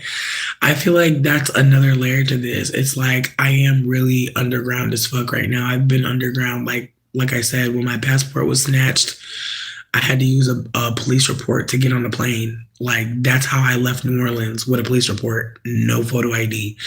And trying to get photo ID since then, like I said, it's been on and off. But after doing sex work, after doing whatever, after being homeless, like, I just wasn't prioritizing it. And whenever I tried to, I was just like, bitch, I can't be saying that this is where I live again. How many places have y'all seen me live in the last how many years? Yeah, I wasn't gonna put that as my address. I wasn't gonna do that because, again, like, I don't know what that's gonna do. I don't know how that's gonna impact. Some people had kids, some people I really cared about. Again, I don't know how this story ends. Neither do you, bitch. I'm doing risky ass shit to survive, and I'm telling my story as it's happening because, again, I don't know when I'm gonna get a chance to really sit down and really write it all down. But I want folks to know, like, cutting off your nmom, like, it's not easy. Like, I really wanted to love her so bad, like I did. And I feel like, again, in earlier videos, like, I feel like you can hear how much I want to love her, but she doesn't love herself. Like, it's clear now. She really don't like herself. And I couldn't hear it before. I really don't think she likes herself very much. And I think that she's in a lot of pain because of shame. And I can't do anything for her, you know? And it hurts because, again, like, I wish that I could be close with my mom. But I think that, again, like, me telling her the truth early on in life really fucked her up. Like, me being honest with her. Like, again, me trying to poison her man. Like, again, I've told this story before. I tried to kill her boyfriend for beating us. Like, I tried to kill him several times, to the point where she sat next to me one day and said, "You gotta stop." And I said, "What?" And she said, "Whatever you doing to his food, you gotta stop. because he's taking it out on me. She told me in private that she was being abused because I was trying to kill him. And at no point did she say, I'm going to leave him. He's a bad man. I'm sorry you feel like you have to poison him. Again, I'm not I'm not trying to overly make it seem like my mom is the most evilest lady, but she's done a lot of things that I think that again, it's okay for me to look back and be like, whoa, that was a moment to cut her off, right? But again, as a child, I just on some motherfucking Gypsy Rose, bitch. Like, I don't think some of y'all realize like how fucking wild a situation has to be for you to think putting Windex in mashed potatoes is gonna kill the killer. Like, I don't think some of y'all know what that's like, and I'm glad you don't. But there are some girlies, some younger people in general, that will think like this situation is so dire. Like, what would I do to be free? And again, am I glad he didn't die because of that? Sure. Sure. But only because, I just would have hated for that to be part of my like mental health situation. Because again, being beat is already mentally fucking you up. Like, you thinking that you have to kill the man. And I just think about that layer too, like on some harlot shit. It's like, no one tells you like, hey, we're about to beat you. Like, you know what I mean? Like, there's no, like, for people who have been beaten, like, there's no, like, just so you know, like, tonight we're going to actually be giving you a couple lashes with a belt. Like, there's no, and again, like, my family are abusive. Like, they will, like, put you in a nice bath. They will beat you after a bath. They're those kind. And they'll be excited about it too. Like, they'll be delighted to beat you after a bath. Yes. And so with that being said, like, me thinking I had to kill this man for freedom, I'm glad that I turned out how I am. Because I really could have been a killer. I really could have been thinking like life isn't precious. I'm not saying that the man who abused me deserved much, but again, it's the ways that like I really was just so tunnel visioned. I was like, if I kill him, then we won't get beat no more. Bitch. Mm-mm. The way I was really thinking so simply. Meanwhile, my mom is the reason why he's in our household. Like, I'm not saying that she don't have to touch the belt or the cord. Like, she could and she does, but she prefers to let this man beat on us. And I think about that too, that like she really had this brown skinned man beating on us, and there would be no conversation. Like, you wouldn't even know what you did. I remember one time I was talking about abuse happening in my household, and I got beat because somebody had heard me and told their family member who knew my family member who knew my mom's boyfriend. And so it's like, when things like that happen, it's like, bitch, you can't even tell another child, because that child gonna tell an adult. And then again, like the ways that like when you start to talk about abuse in your family, the ways that like your family will really lash out on you. And I don't think people realize like that's another part of like why people push me out of spaces. I bring up abusive things that are unfolding, and it's easier to make me homeless than change behavior, believe it or not.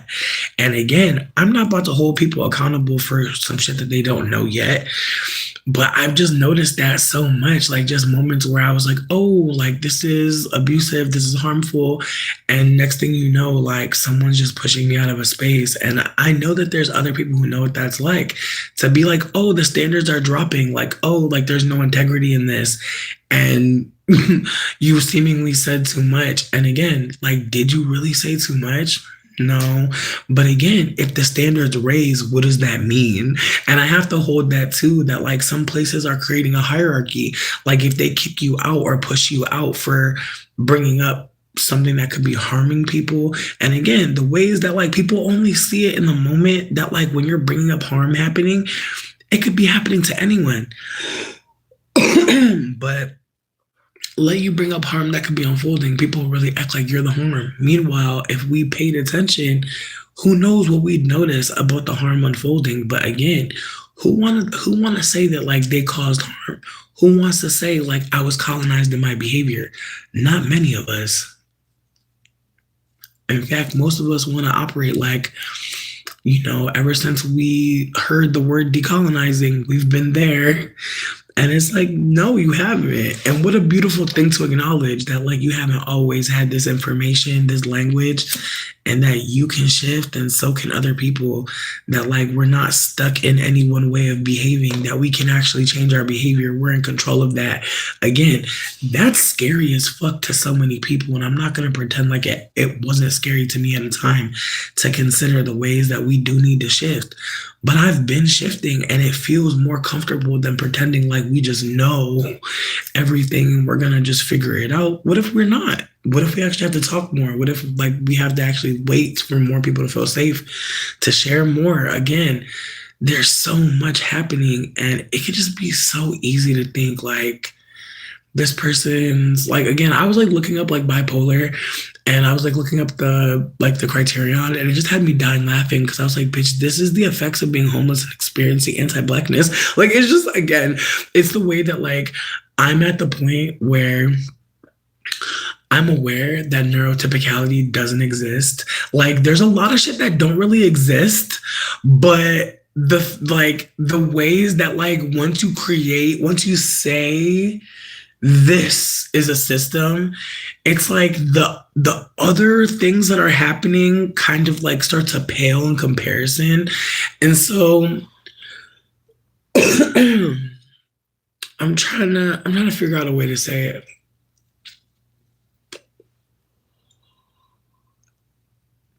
Cause it's fascinating as fuck, honestly, to notice this shit. But again, walk with me. Like, if you tell me that it's normal to wake up at 8 a.m., 9 a.m., 5 a.m., 6 a.m., like whatever you're telling me because you're paying me, you tell me this is a normal thing to be doing, I'm going to do it. There's so many moments like that where, like, people tell you information and you walk with it and then, like, you use it in other ways or it enhances certain conversation or the way you think about this or that. Again, the ways that, like, what you and I think of as normal, especially if we're not white, right? Like, as non-white people, like, what me and you may think is normal may be shared, could totally not be, though, right?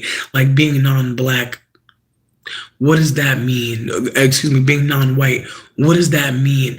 Being non-black, what does that mean? Again, it's the ways that when I say non-black, when I say non-white, like, these things mean different things to different people, don't they? But they both apply. I'm not white and I'm not black. With that being said, it's the ways that, like, when people say, like, people are autistic, neurodivergent, like, I want us to consider, like, the word divergent. I want us to consider the word neurotypical. I want us to consider, like, the idea of typicality amongst a robust species. Like, I just want us to consider words that are created to not only isolate people, but to project on them that they're doing something atypical or divergent. When, in my humblest opinion, the abuse that had to happen to our grandparents and beyond, the state thought, is not the abuse you and I are enduring. And this is not me saying we're living a better life. Not at all. Or an easier life. Not at all. What I'm trying to name is that there's more language than ever. Which is good. It's a good thing to have more language. It means more people are talking. It means more people are being heard. It also means, though, that words will take on so many more meanings to so many different people. And again, the ways that neurotypical is being seen as, like, the standard, when it's like, why would that be the standard? Like, again, we're in captivity. Why would the standard be what we're being told to perform as? Like, it doesn't make sense. But again, most of the shit here don't make sense. Please don't stress yourself out too much. It's Gemini season, bitch. Please, whenever it gets overwhelming, try to find something fun, try to laugh, break that tension in the body, because it doesn't make fucking sense. As far as, like, it costing to give the birth certificate, I feel like that's the thing too. It's not like I want money from my mom. I want her to use her white femme privilege looking like a white woman, go into the state capitol and say you want to get your baby's birth certificate. That's the easiest thing for me. I've been trying to do the easiest thing for me, which is to ask my mom to do it. Clearly, it's not the easiest thing.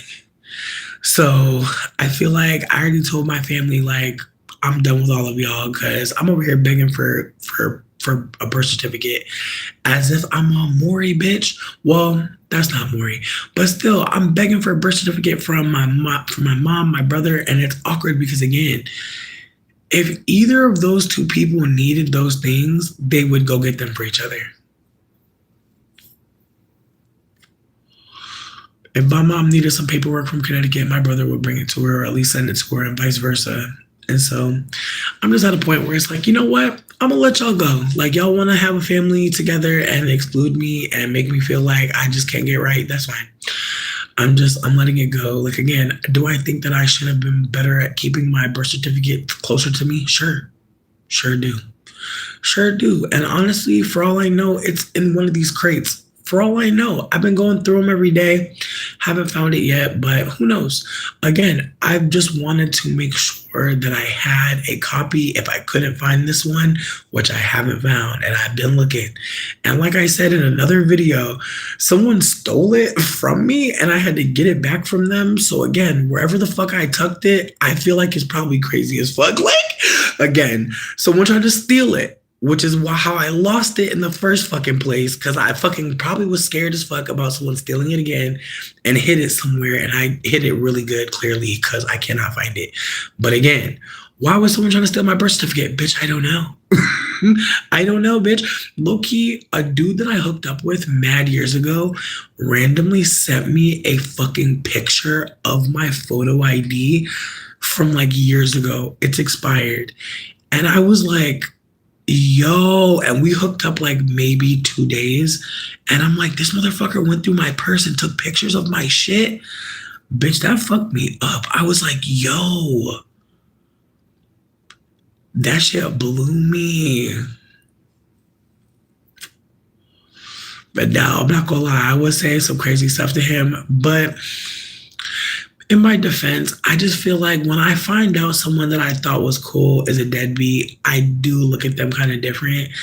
And on top of that, I just think like at some point after we didn't work out because it was 2 days of hooking up, he started being really weird, started posting like hella white people. Then, bitch, oh my God, it got real awkward because like he has 2 daughters that are brown skinned. And he just had a white passing baby. And I swear to God, I do not see the brown skinned daughters anymore. And I don't know why the fuck we were still friends on Facebook. But I was like, that is so strange. I was like, honestly, like I reached out and was like, you know, I was like, are your daughters okay? Like, cause you're posting your son a lot. And like, it's creepy.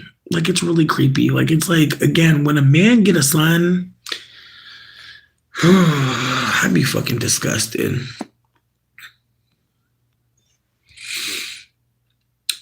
I mean, I feel like my mom had a mom that was like, how do I say this? Like, I feel like my granny, I don't think she ever raised her kids either. Like, I feel like my granny was in a situation like the 50s and 60s, like just giving birth to kids and shit, and like just like trying to work and like be a mom. And I think that like my grandmother was kind of making my mom the mother. And I think, unfortunately, I think my mom raised her siblings and thought that she could just raise kids. And so, like, again, I just don't think that my mom really knew what to do at 25 when she had us. And I think that my dad was in and out. I think that he might have told her one thing and did another. He definitely a Gemini, definitely has a way with words. And I just think, you know, I feel like no matter what was going on, I just feel like when your kids get taken from you, you get some time to like figure out what you want to do next. And I just don't think she ever thought beyond like a man. Like I said, the man that her and her boyfriend were abusive.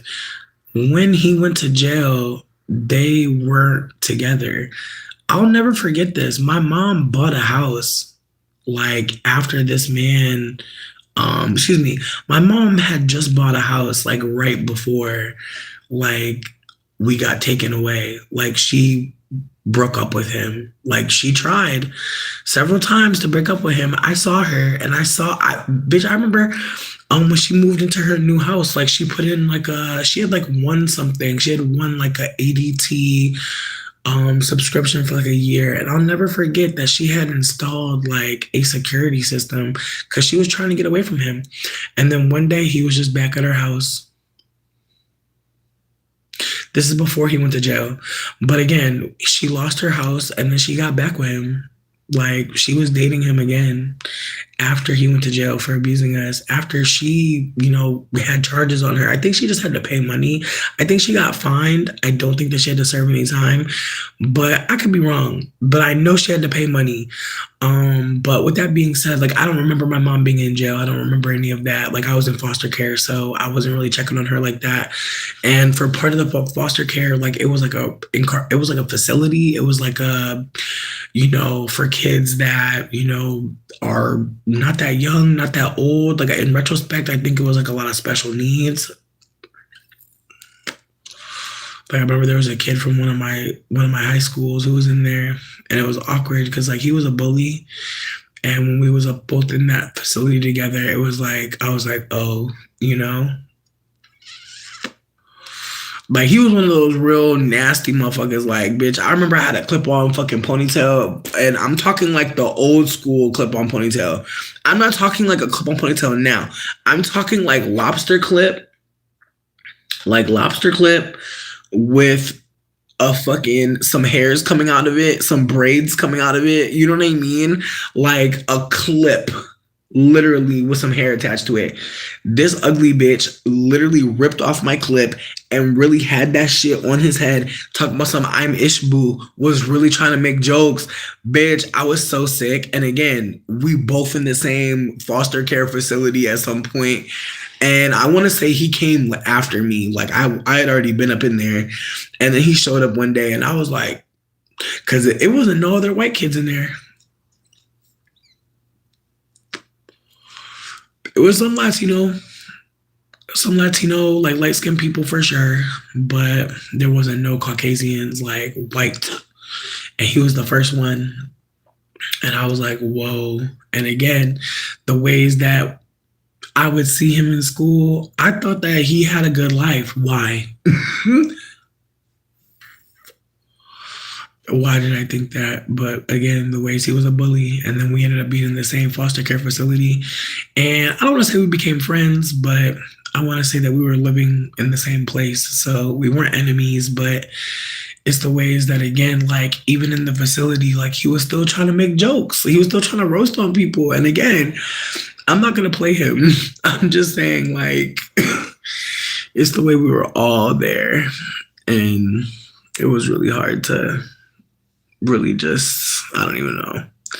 Like when I think about it, like it felt like a camp in ways, but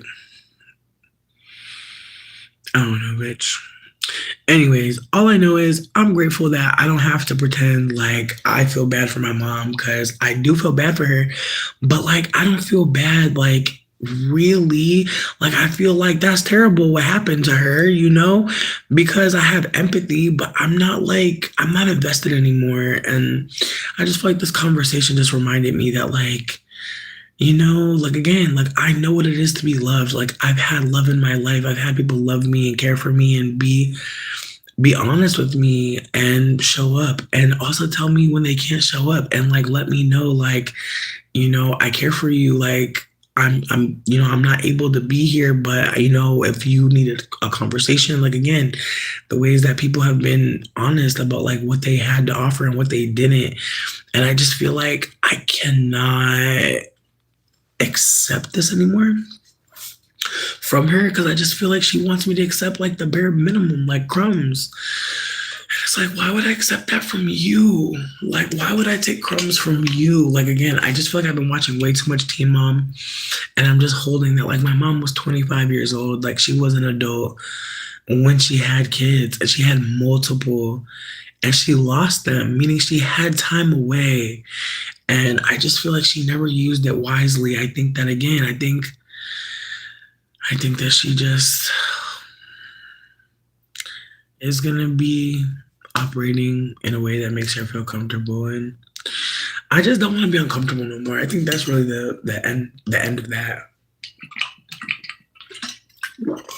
I've been very uncomfortable because, like I said, I've been being nice to her to get money. I've not been being nice to her for any other fucking reason, to get money and or to get my birth certificate. Other than that, no, no. Because again, like, she chose men over me multiple times. She told me multiple times since I moved to Michigan that she was never driving up here. Like, my mom don't care about me that much. And so I'm not going to perform like I really care about her. I really don't. But again, is she a white woman who owes me? Yes. The fuck? Like, at the end of the day, there was this biracial girly, and like people were saying she was crashing out. But I don't think that people understand. I feel like that's the thing. Some of y'all will never understand what it's like to live with a woman who looks nothing like you. And she's saying all types of shit that you have to actually unlearn at some point outside of her. And again, the ways that like some people will never want to be your friend simply because of other mixed people causing harm, of lighter skinned people causing harm historically, of lighter skinned people being positioned in front of black people as a hybrid race, as some people to invest in. Again, there's layers to communication, to community. And when you have a white parent, like, or even a white passing parent, like, you're not going to get what you need. And again, the ways that this biracial person was getting mad and was directing their anger towards black folk. And I'm grateful I'm not there. There was a moment where I was like looking at my dad crazy for dealing with my mom. But I want to hold that, like, it's not on the marginalized person to not be harmed and to not get played out. Like, it's not on us. It's on white people. It's on non-black folk, like fellow non-black folk. Like, it's on us. But again, the ways that like when you have black ancestry, who knows? Because again, some people hear my mom and they hear her using AAVE. They hear her using language like their light skin, white skin cousin, auntie, whatever. And again, the ways that even me, there's times where I use AAVE from time to time. And again, it's called code switching. There's times where I definitely use AAVE because I've been around folks using that, and that's how we spoke with each other. With that being said, I also grew up with a white passing woman using AAVE and not really code switching much. Like, she did from time to time, but in retrospect, I feel like my mom was trying to sound like Southern women in Virginia. Like, I think she was trying to channel that. And so again, like I said, I feel like, AAVE is regional. There's things that black folks say in Texas that they're not saying in Virginia, that they're not saying in Canada, that they're not saying in certain regions. They're not saying these things. And so with that being said, like, it's the ways that like when people hear certain people, they're like, oh, that person sounds like, and again, the ways that that's what my mom utilizes, and that's her benefit.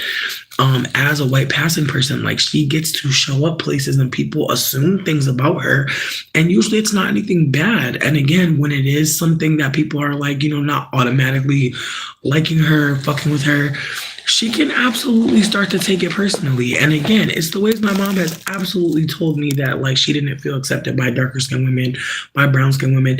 And it's the ways that in the moment, I wish I would have been like, but what about white women? Like, I really wish I would have said that to her, but in the moment I wasn't thinking about that. I also think that if you heard me ever talk to my mom, whoo, bitch, if I would have said that. Because again, it's the ways that I don't have to even say that, bitch. It's the way that most of the women my mom works for. Like, my mom is like an end of life care worker, and most of the women that she works with are white.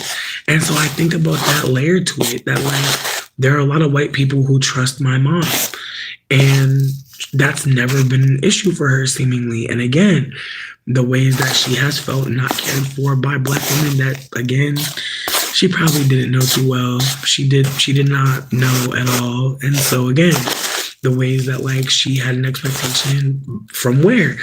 Will we ever get that conversation with Tammy? Probably fucking not. And it's not because I don't want it. But it's like every time I try to talk to her, like again, I tried to send her a book list and she got triggered. Why did she get triggered? There was a black woman sharing books that she appreciated. And my mom just started feeling away. And as I asked more questions, she just like could not explain herself. She was just so upset. And I was like, wow. And again, I don't usually send her videos. Like she be lying and saying she's not on the internet. And then gonna send me videos from the internet. So I don't really bother her. But I sent her a book list because, bitch, I don't think that me and my mom are so different. I think that, again, like, I think I was taught something that was incorrect. And I want more information and I want to share it with her. But again, the ways that my mom is like in this space where she's like, I'm older than you, so you can't share anything with me, which is dangerous as fuck. Like, again, I don't know how the fuck you have kids and you think there's nothing that they can teach you. Like, what the fuck? Like, again, like I'm so grateful to not be in her life and she don't get it. Like, I want a birth certificate. I even told her, like, I made up a whole story about trying to leave America just so that they would try to really help me. And this is the way that they like, it's the way I hate to say this, but I feel like them hearing that I was trying to leave America made them not help me even more. Like, that's my other conspiracy theory. Like, I feel like they were like, oh, nah, not you trying to leave America. We about to make it extra hard. Meanwhile, bitch, I know I'm not leaving America. I know I'm not really leaving here, bitch. I know that's not realistic. But like I said, I will say anything to my family to get them to fucking be supportive. Absolutely. I will tell them that I'm trying to leave America. Absolutely. Some of y'all don't know what that's like to have a family where if you tell them the truth, they're going to fucking shit on you even harder. Because I told the truth. I said, I'm trying to get a job. They didn't care. I said, I'm trying to leave America. They really didn't care. Bitch, imagine trying to leave America and your family don't care. Like, tragic. But again, I just feel like I have no more tears left to cry for it. I feel like I'm just grateful that I get to again cut my mom off again. It feels good. Have I done it before? Yes. And I hope that this is truly the last time. I hope that I don't give in. I'm gonna keep her number blocked. I actually might get a new number, bitch. Like that's where I'm at. I want to be unfindable, bitch, because I don't want anyone to think, like, bitch, why somebody on a dating app had the nerve to tell me that we spoke 3 or 4 years ago and he blocked me, but he want to talk again? I was like, girl, what the fuck are you talking? Like, I'm like, girl, 3 to 4 years ago. Wow. My goodness, like, no, thank you. That sounds draining as fuck. Ooh, sidebar. This is all unrelated, but again, I feel like I'm trying to navigate away from my mom because, I'm trying to really, really live there. She don't care about me, and it's for the best. It's really for the best. Like, it is really for the best. Like, my life has been better not thinking about her too deeply, not focusing on her. Like, those things have helped me processing all of this out of my body. It's been good for me, letting it out, telling my story. I needed it. I needed to get it out of my body because, again, like, the shame of having a pimp for a mom. Like, some of y'all do not know, and I'm so grateful. I would not wish this on nobody, bitch, because there's no way to know what she's going to do, what she's thinking, and I really don't care. I really don't care. But again, it's the ways that, like, she really will perform like she cares. And she don't got to do that no more. And me neither, bitch. And I'm grateful because, again, I've done the same thing. I felt bad. I didn't really care. I don't want to do that anymore. I like really want to be a part of. I really want to say like I'm so sorry. Like I really wish I could do more, and know that it's true. I am sorry, and I can't do it anymore. No, right? Like again, like living in a vehicle is terrifying, but I also feel like my friend living in the vehicle, like they're being candid about their needs. They're not hiding what's necessary, and so I'm just hoping that, people check the comments of this video at the end because I will be posting their link just to check on them if you are one of those people that check in on people. But if not, you could just send them a donation. But they've been in a van for a little bit and, their spirits are up. I'm grateful to see that. But it's just, again, it's one of those situations where people will really get away from you if they see you're going through something too bad and it's awkward. Yeah.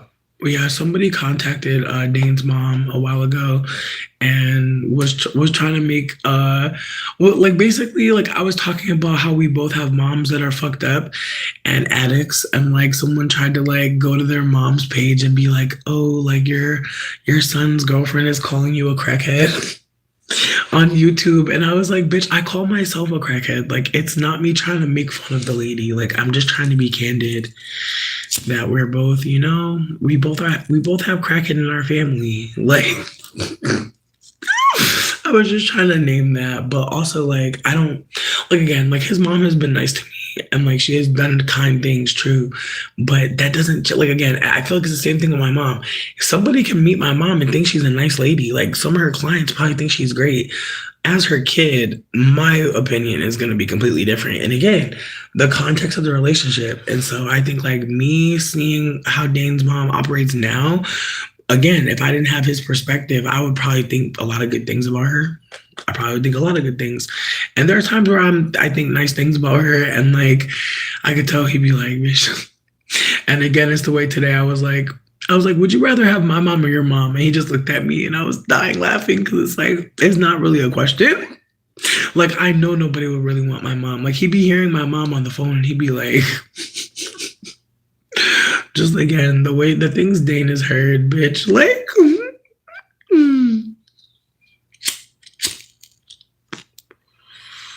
but you know what though, God complex, I appreciate you for saying that because again, like, I'm not gonna lie, like, did I really think about the ways that it was a white boy who did that to me?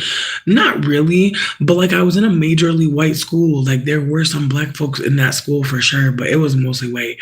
And so when I think about that experience, I think about how, like, I just felt shocked that somebody would pull something like that off my head. Like, I was so fucking disturbed.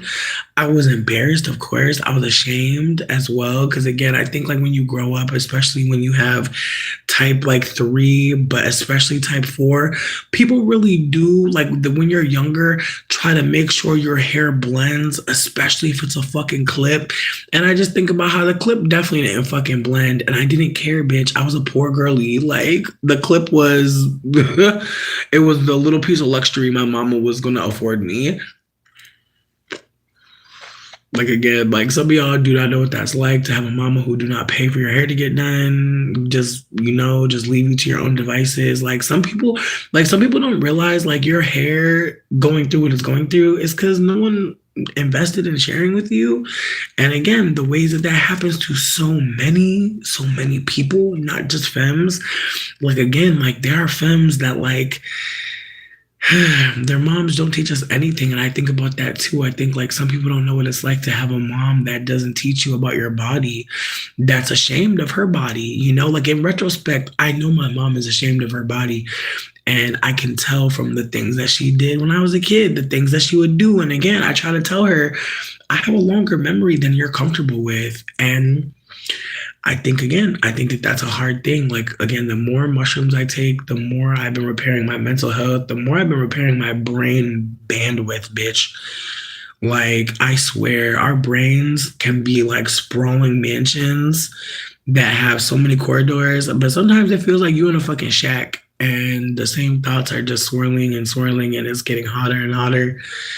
And it's overwhelming and ain't no window to crack, bitch. Like, if you crack a window, it's the door and you're out of there. And again, the ways that your mental health can feel very tight, can feel very loose. And just the more that I focus on caring for myself, the more I focus on not being, like, just not being so invested in what I saw other women be invested in, like, in regards to like romantic love, like, not taking on certain behavior and not allowing myself to think a certain way. Like, I want to have my friends sleep over. I want to sleep over my friend's house. Like, I want to be an adult that's not doing the things that's expected of them because they're expected. Like, I want to do what I want to do. I want to have the fun that I want to have. But I also know that, like, I want to do yoga in this room. Like, I want to do a lot of things in this room. Have I done that? Not really, but I know that like the idea, the dream, like it's important too. And again, like no adult was showing me that. So many adults in my life where again, they were silent and they were miserable. And again, just the ways that a lot of us have seen silence and pain and coexisting and being the main focus and being the main energy or the main note is draining as fuck. But I also have to hold the ways that mm, like I said, like you, some of us get trained, some of us are getting trained to be a certain way. Um,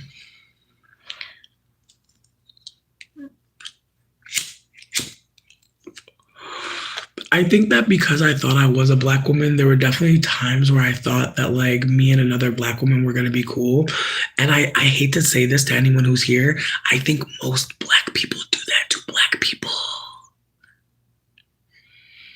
I think it's deeper than like someone wanting to be bombarding anyone black for their time. I hate to say this, but I think that many people assume things about black people, and it's not just non-black people. And again, there's so many people who think this black person's going to be on my side. This black person's going to think how I think. This black person is going to be my friend at the job because I'm also black. And I hate to tell folks this, but that projection is fucking weird too.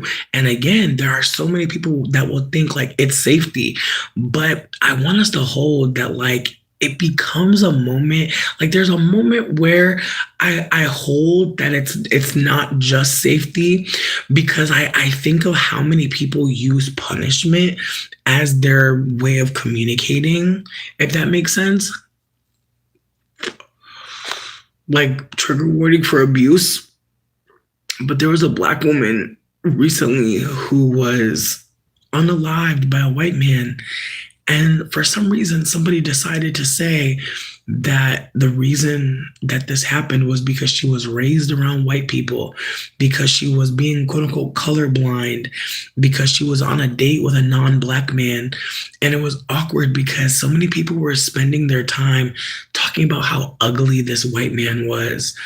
And I wish people would hold that like there are so many people who really want to tell black people, especially black women, who to be with, who to love, who to listen to, who to do their hair like.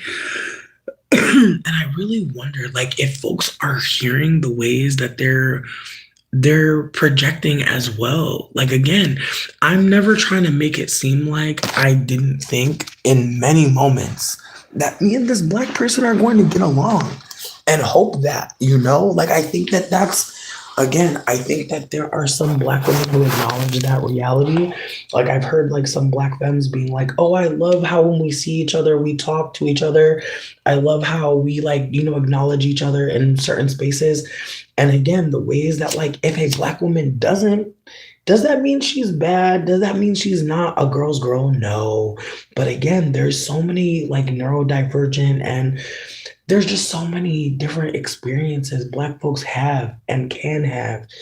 And I think there's moments where like people don't realize like the projection on black people is something many people do, all of us can do. And I really want people to stop assuming that non-black people are not capable of transitioning in behavior.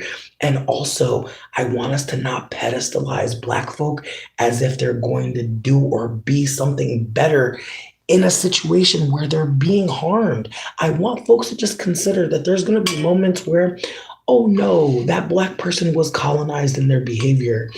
That doesn't make them bad. In fact, I want us to hold space for the fact that there's going to be moments where you were thinking too narrowly and you may be black as well. Again, I want folks to get out of this us and them mentality and start to hold that it's colonized behavior. My mom is a victim of colonized behavior. She thought that having black ancestry at some point in her line meant that black folks would endure her. This is not me saying that that was right. Definitely not. But I am trying to hold that, like, there are so many folks that do that, that are black, that assume that this black person is going to be like, and when they're not, or when worse, when a black person is colonized in behavior, people really go out their way to be like, look how bad that black person is behaving. And it's bizarre because it's like, again, I'm not saying that people can't have critiques of colonized black folk. What I'm trying to name though is that folks take like a black person's colonized behavior as like, see, I knew something about them. And again, the colonized behavior be like, and the ways people see colonized behavior as simply being in a relationship with a white person, which is frustrating. I'm not gonna lie, because there's moments where it makes it sound like all someone black needs to do is find someone else black, and that's a good relationship. Like, I really wish people would really reconsider the ways that they project on black folks who are not dating black folk, because there's this energy that like that's what it'll take. That's and I want folks to just pay attention to like who uses black love, like who operates that vehicle.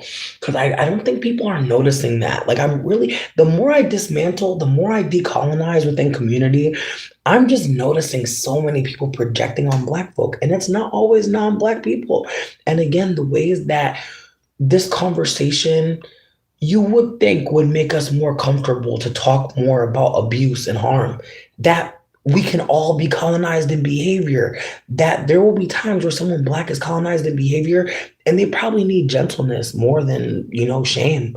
Again, we're not there yet because we still think it makes sense to posture over people that we're in fucking community with. Again, there are people that are mixed that are running away from me as a person in their community. Meanwhile, some of them incorrectly think that what's going to make sense is posturing below black folk. It's bizarre. It's very strange. I want folks to consider like pedestalizing anyone, making someone it doesn't work. It doesn't work. We actually have to hold people as like their behavior, like how they're choosing to behave. Because again, no one's inherently any one way. Isn't that what a relief that we don't get to look at people and know how they're going to behave? What a relief to know that it's not normal to make it seem like you're safer because someone is sharing a skin tone with you. That doesn't automatically make you safe. What a relief that we don't have to carry that bullshit logic from white supremacy into our lives any longer.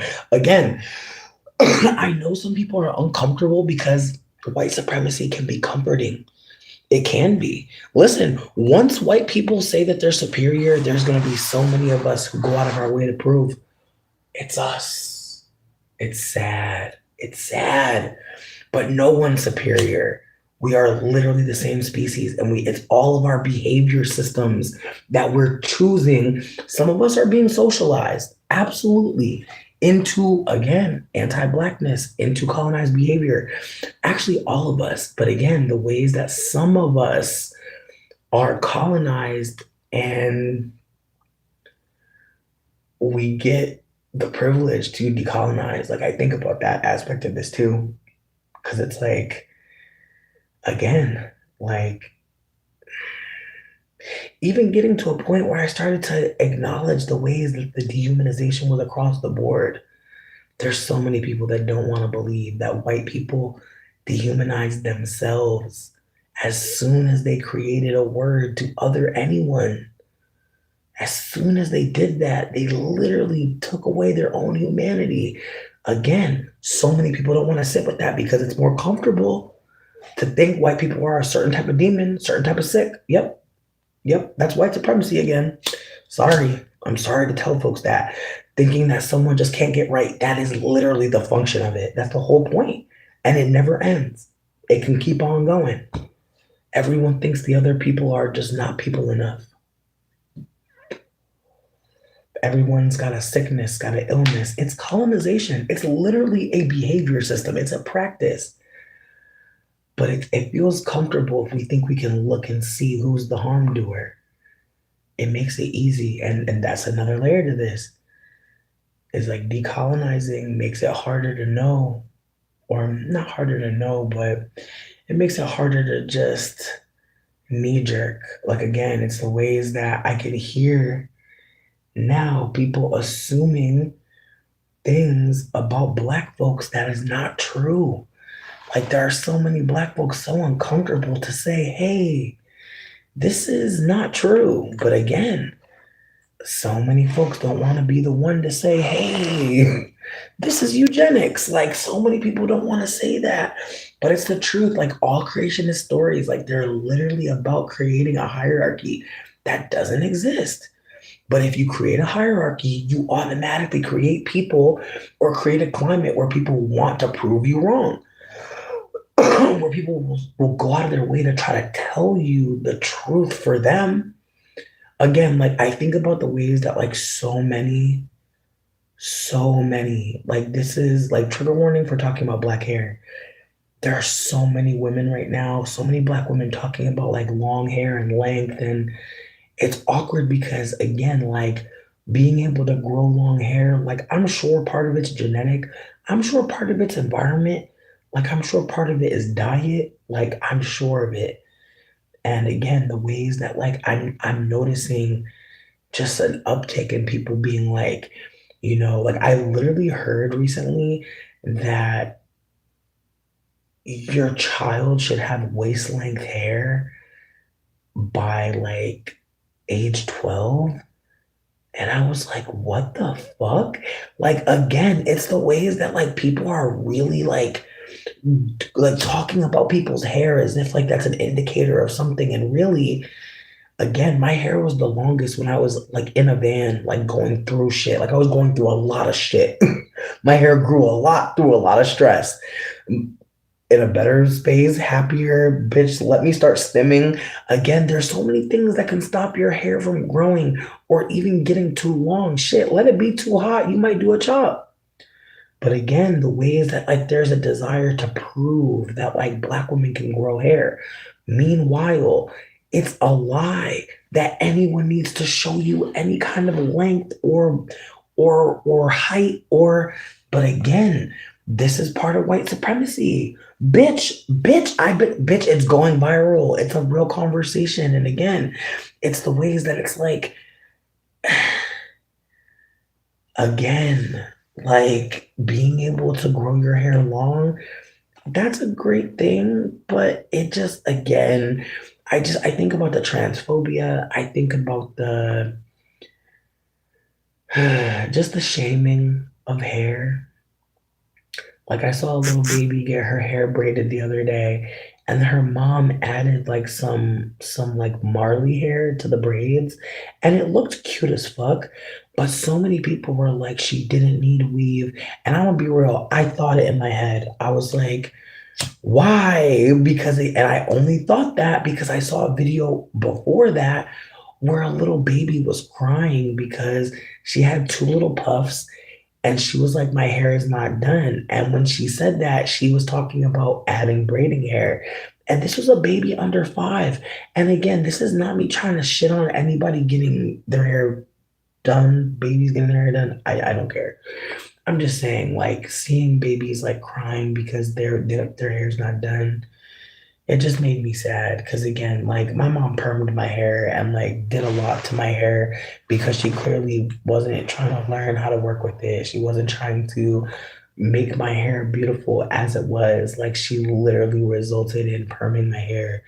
And when she didn't take care of it, I did cut my hair off because I felt like it was ugly. And this was after she neglected getting a perm. And again, keep in mind, I was getting a perm from a baby. Like she was perming my shit when I was little as fuck. And so little babies having a perm, little babies growing up and being told, I'm not gonna pay for your perm.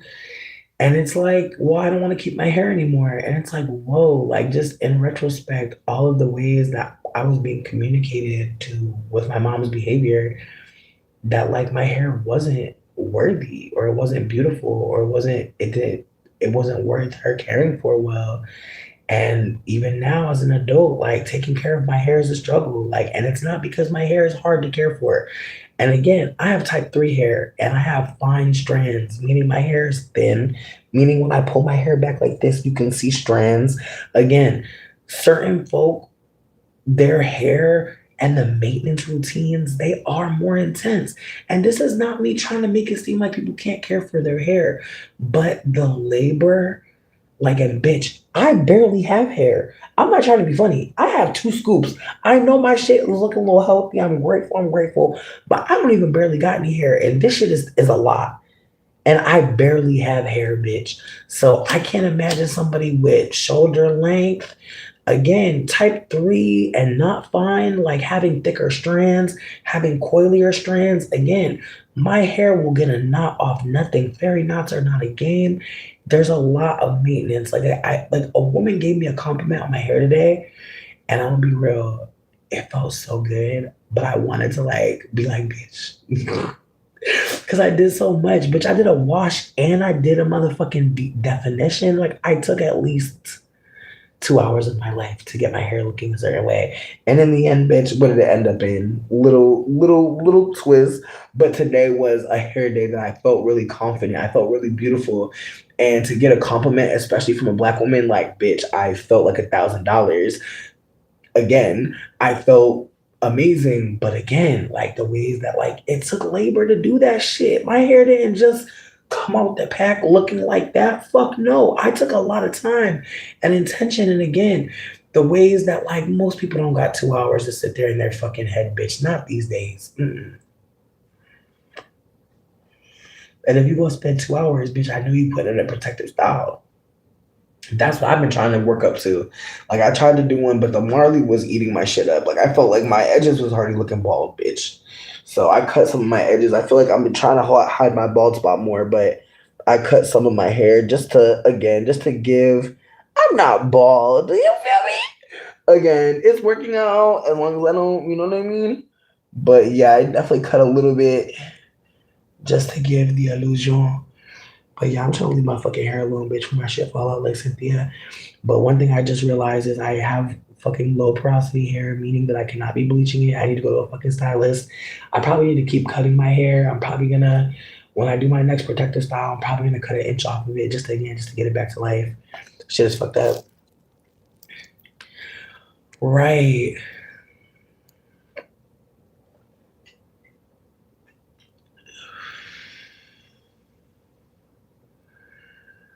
Ooh. And see, I'm glad that like you actually saw, you know what I mean? I'm glad that you saw like or heard about what happened in the family. Because again, like there's so many stories that our families have that like will we ever hear them? Will we ever know them? And I don't know what my mom's hair struggle was really. All my life she looked like olive oil, you know. She had the two little twists. My mom literally does the same hairstyle every day, 2 flat twists on the side of her head, and then she goes like this at the fucking end and it coils. Swear to God, my mom has the olive oil hairstyle.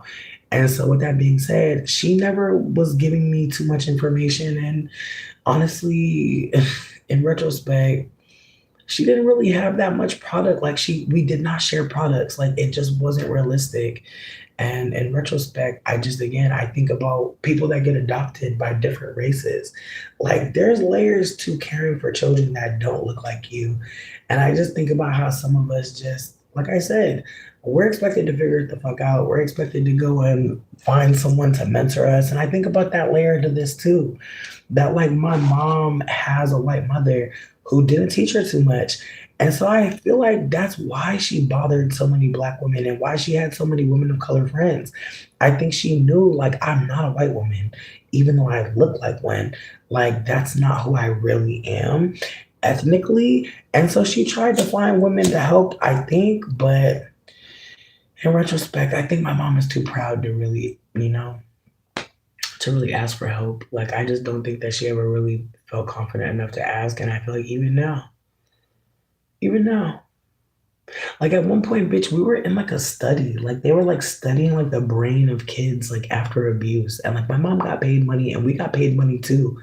And it was for like the Yale New Haven hospital. And like again, like it's the ways that like my mom always like had us doing something. Like she knows like we went through something. Like bitch, I was a part of a study of like children who have endured abuse. But again, like do you think we're ever gonna talk about that again? No. But again, she got paid some hundreds of dollars to be a part of that fucking study. I know it because we got paid, I want to say $100 to be a part of it. Like her kids were paid 100. I know she was paid several hundred. She would have went out there for free. I just feel like my mom made a lot of money off of what we went through, but now she want to be a grandma, so it is what it is. I wish her Godspeed. I pray that I'm still alive. If my sister or my niece reach out to me, like I pray I'm still alive. Just to be honest with them about how shit went like in our households, because I don't want to tell them every fucking thing, but I want to be honest that like we didn't really get as much love as we needed, and I'm sorry if they didn't get enough. I feel like that's as deep as I'm gonna go unless they really press me. But my energy is just to be like people didn't get enough love. And just leave it at that because I feel like anything else, we would really have to have a conversation about where they are mentally because I'm not trying to stress them out, especially if they're like again, at some point you start to realize like, oh, my family, what are they up to? And again, I just noticed how much silence and how much abuse, like how much like people would yell or just hit and word. Right, right, right, right, right, right. Right. And listen, God complex, I appreciate you for being so vulnerable because again, it's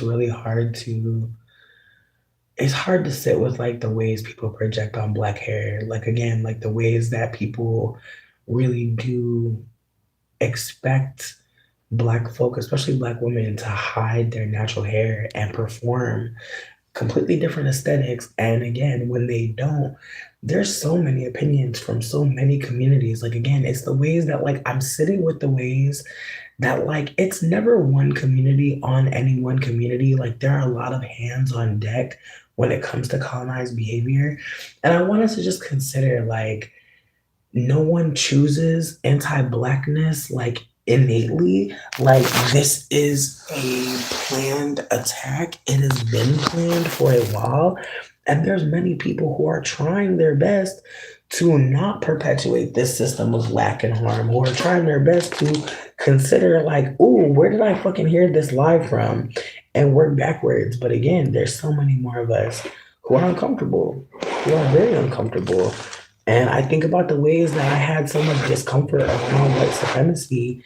And again, like was thinking like I'll just learn more about anti-blackness. Like that's what'll keep me safer in the world. And again, the ways that like learning more about anti-blackness did not make me feel safer. If anything, it made me more aware of the fact that there's a lot of socialization at play, that like there are going to be people who hear me communicate and will think that I hate white people, will think that I hate my mom because she looks white, will think that like will overlook.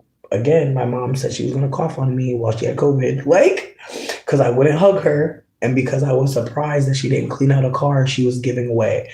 There were two things happening at the same time. And again, she thought it made sense to threaten to infect people with COVID. Again, there's many reasons why I don't like her, but I've heard people make it seem like, oh, she don't like her white side. Like my mom is not my white side. My mom is my mixed side. MGM, multi-generationally mixed. Again, there are people that contact me all the time to tell me that my mom is high yellow, that my mom is quadroon, passe blanc. Again, all those words mean non-black. All those words mean multi-generationally mixed. All of those words mean the same fucking thing, not black and mixed. And again, mixed in a particular way. But again, the ways that I just rather call my mom white at this point because calling her white passing, it's redundant. It's redundant. And at this point, it's a way to talk about white people now who know that they have mixed ancestry. And again, it's the ways that like white isn't real. Like white isn't a real identity. It's a way to project on black people that there's a way to be that, how do I say this? Most of us here know that there's many looks that whiteness has. That when we think of white people, some people will maybe not include the Kardashians, but they're white. People may not include Jessica Alba, but she white. People may not include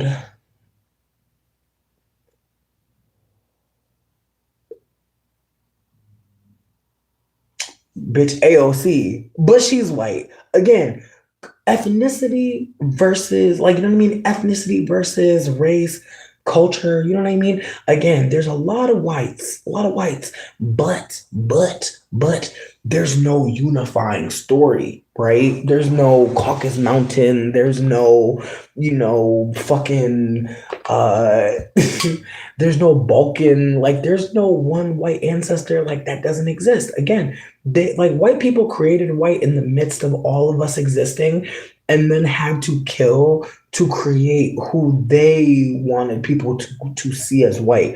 Again, look into how the Irish became white. Look at how Italians became white. Look into that, please. Because again, it's all about genocide and erasure, eugenics. It's very sick. But I bring this up to say that white is a practice. That white is deeper than how someone looks. People can behave white or colonized rather. And I say all the time, I've been white. I've absolutely had this or that thinking. I definitely used to think, well, if if white supremacy is what the system that's harming us, then all white people must be X, Y, or Z. I wasn't willing to hold that this is a closed system, meaning that we're all a part of it, meaning that if a white person is behaving in a particular way, it is not disconnected from the larger system of colonized behavior. And that, you know, I'll never say not all white people, that's not necessary. What I'm trying to name is that colonized behavior is always the culprit. Anti-blackness is always the fucking culprit. And because of that, there are going to be moments where someone is not white and they are being anti-black and people will be like, like there was a moment recently where this woman was trying to figure out if somebody was being anti-black and the only reason why she was confused was because they were mixed.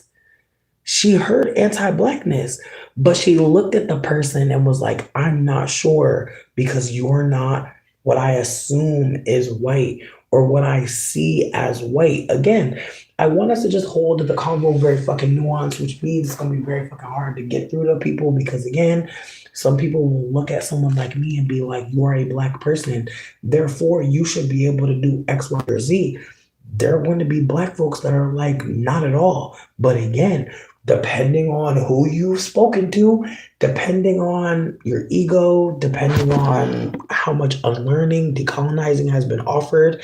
Again, there are mixed people that have told me that I'm a dumb bitch and like were mad at me. Like again, I've had many mixed folks tell me like to shut the fuck up, that they're gonna be black, that they're blacker than me.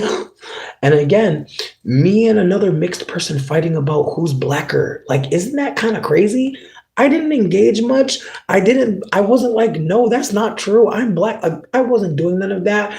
But I was just like, babe, we're both mixed people. What are you doing? Why are you trying to posture over me?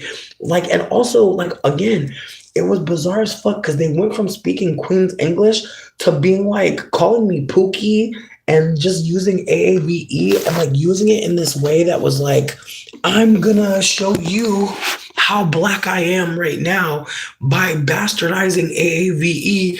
And it's like, whoa, like that's what you think you should be doing in the moment. And again, the conversation was devolving because I was trying to figure out like why they're not uplifting content that implicates us in harm. And they just started getting mad and was like, I'm never saying I'm mixed. They're like, you're doing way too much. They're like, I'm gonna always say I'm black. They're like, I've gone through anti-blackness. I deserve to be seen as black. Like they started monologuing a little bit and basically letting it be known, like because of them experiencing anti-blackness, they deserve to hold blackness in a particular way. And again, I'm not gonna say I wasn't there. Like I definitely used to think like I like in the beginning of hearing about mixed ancestry or in the beginning of hearing about erasure, I was like, well, I am experiencing anti-blackness a lot, and it's like that's not like you are gonna get hit with anti-blackness. That's not what makes you black. But again, the ways us mixed people are taught about our identity, it does set up the combo to look like that. And I hate that for us because again, I don't think that anyone mixes a demon or bad.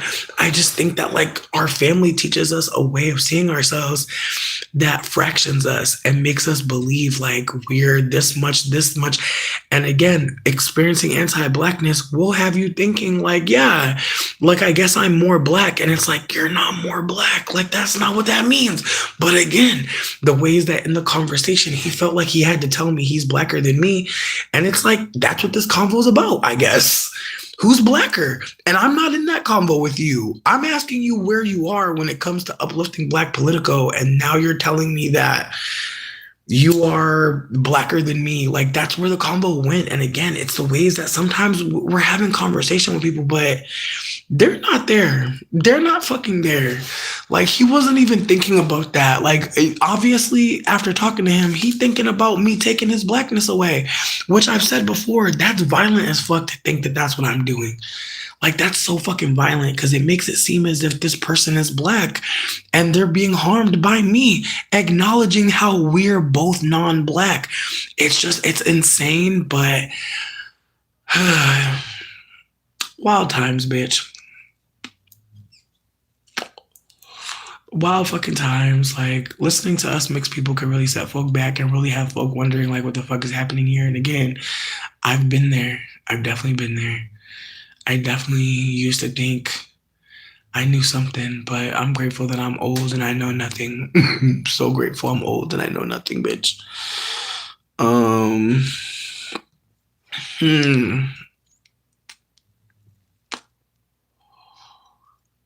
And see, God complex.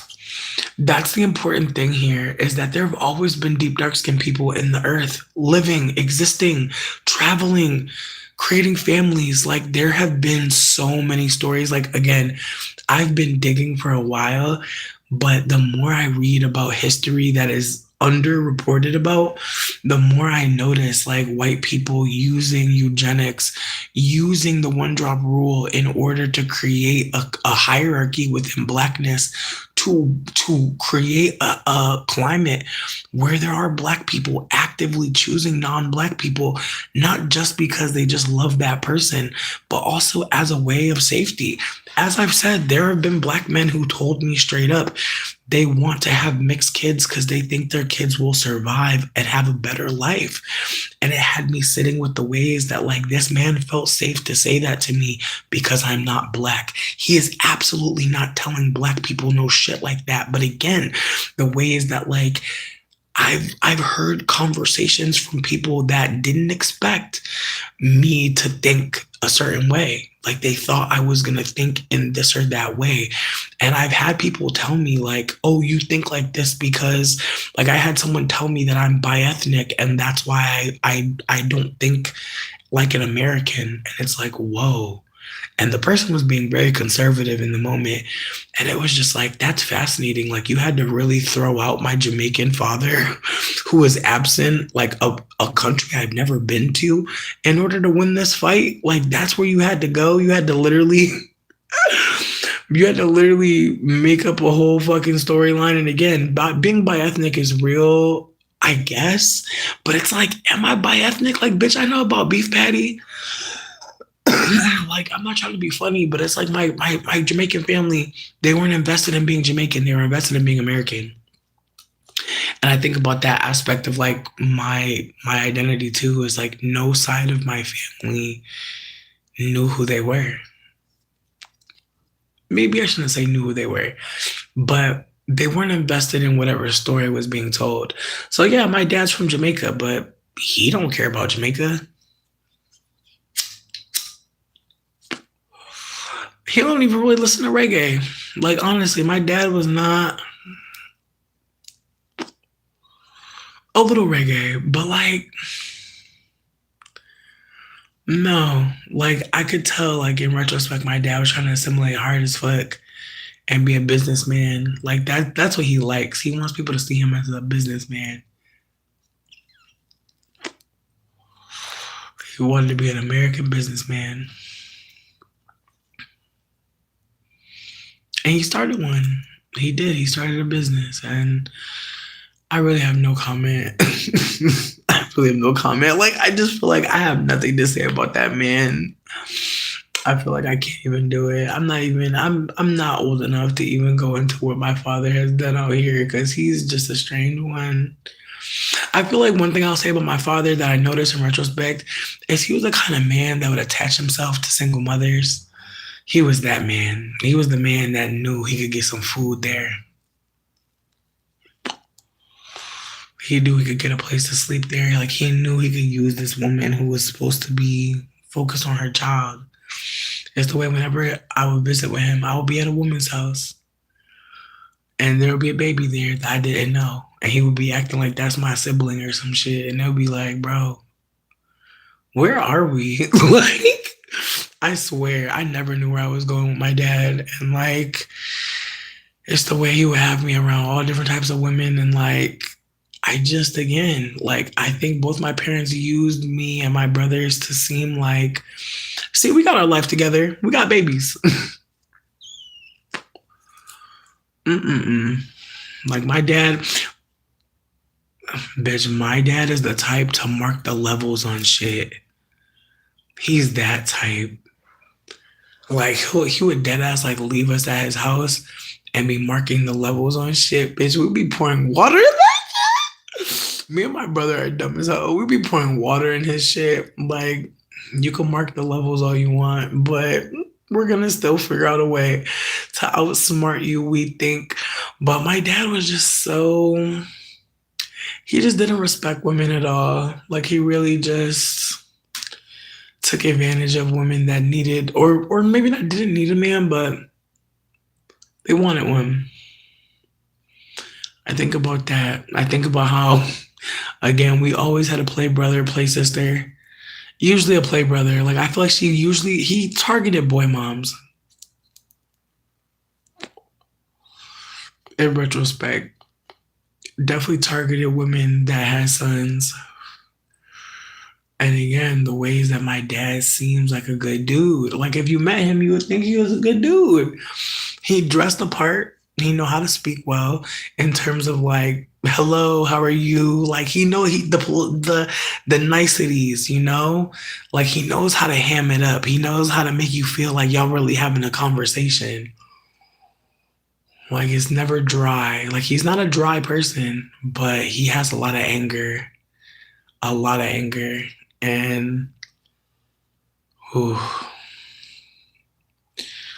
he's one of those people that like he seems so happy. Like he seems so upbeat. Like when he's around people, it's creepy to watch. Cause then when he be by himself, mm-mm-mm. Like he be acting like he a prison warden, bitch. Like he be having his hands behind his back type shit. Like he be really operating like he about to beat the shit out of you. Like he really about to harm you. Like you're in a boot camp. And again, like he would go from being silly as fuck and a nice guy to just, I hated being around his ass. And again, the way me and my mom talked about my dad recently too, she's like, he parents with fear. And it's just funny because it's like you do the same shit. That's the thing. They're very similar. I feel like that's the other unsettling thing is like she just kept passing us off. Because again, I wasn't the only one that went other places. My brother went other places too. The two brown children would go places. The little white baby never went nowhere. And I think again, the irony is when they finally beat my little white brother. Because again, I have a little white brother and they treated him differently. And again, as someone with a white passing mom, a white looking mom, and a white looking baby brother, it was very bizarre. And I remember thinking to myself as a kid, like, he's more special than us. Like, you could just tell by the way they treated him. And also, my mom started dating that abusive dude when my baby brother was little as fuck. And the way that that man loved to bring my little white looking brother all around the place. Like, again, it's the ways in retrospect, like, people love a white passing baby bitch. Mm-mm-mm. I swear, like, the way my mom used to sing to my baby brother, like, in this way, like, she would sing his name, and he has a very, like, again, out of all three of us, like, she clearly named him to assimilate into white culture. Again, is the ways that like her she know how her mama named her. And I think about that too. Like I think about when you look a certain way, your mom named you a certain way. Hmm. And again, the ways that you have to live up to that name or not. Like again, the ways that like people would make fun of my name because the way my mom spelled it. Because my name is really spelled like Tati with a hyphen in the middle and a capital A. I asked her why she spelled it like that. She said she thought it looked cool. And like my mom was 25 when she had me, bitch. Like I could have been named Hennessy for all I know. Like bitch, she might have named me Crown Royal, bitch. Like for all I know. Like for like that might have been second or third, bitch, honestly. Like in the end, I got named after a perfume and a Pebble song. So I'm not gonna fight with her too much. I'm grateful that I get to choose my own name at this point. But again, it's the ways that she named me some exotical sounding ass name and then named my brother again, another name that does not sound Anglo. And then my little brother got an Anglo ass name. And again, the ways that she projected on him, the ways that she would talk about his future. Like I think about that too. Like how like I would hear my mom's thoughts about him, things that she would think about his future, like the ways that she was saying that he was gonna go to college and all this shit. And I just never heard her say that shit to me. She ain't never cared about me going to school.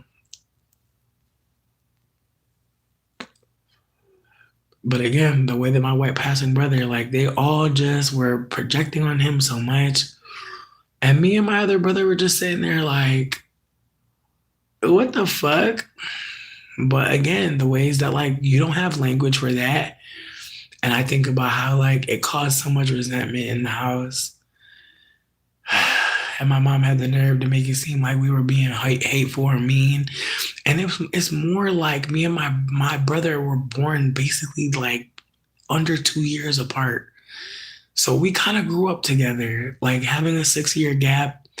It just gave us a lot of time to notice like how we were treated. Like we had 6 years with this bitch. And then here comes a new little brother. I just feel like again, like she doesn't know what it's like, cause, and maybe I shouldn't say that, but see, that's the thing. She's the firstborn. She was the eldest daughter, and she was white looking. She only had like two siblings that didn't look white. It's wild. But I really don't think she understands because again, I don't think she knows what it's like to have somebody white be born in the family. Like, cause she was the white, right? Born in the family. No, it was that though. Like, and again, like I don't think she's the only person doing that shit. Like I said, that dude I was telling you about, he had his white passing baby like all over the internet, and he's like, "Look at my baby. My baby has green eyes," and it was just so weird because it's like I knew he had daughters and he don't post them no more. And I'm sure the mama got them full custody type shit. And I'm happy for her. But at the same time, like, I just, again, I feel like I'll never deal with a man who got kids because, like, they always tell you the craziest stories, bitch. Like that's one thing I'll never do again. Cause I did it, I want to say twice. I did it twice. I did it once in Colorado and once out here. Never again. Mm-mm. Nope, nope, nope, nope, nope. Because one thing I'm noticing is like they, again, just like with my dad, like I just feel like when people are single parents and they're like trying to get someone to slide into their life, I wasn't thinking about like what they're using. Like, because again, I'm not saying my dad's not shady for like preying on single mothers, but I don't think it was just one sided. Like I think these women were like, oh, this man is gonna show my child how to be a man. Meanwhile, you're not vetting him. Like he has three kids, and I know you don't know about all of us. And again, I'm a child, so I'm not saying shit. But again, the ways that like my dad would make it seem like, oh, I got two kids. He had three.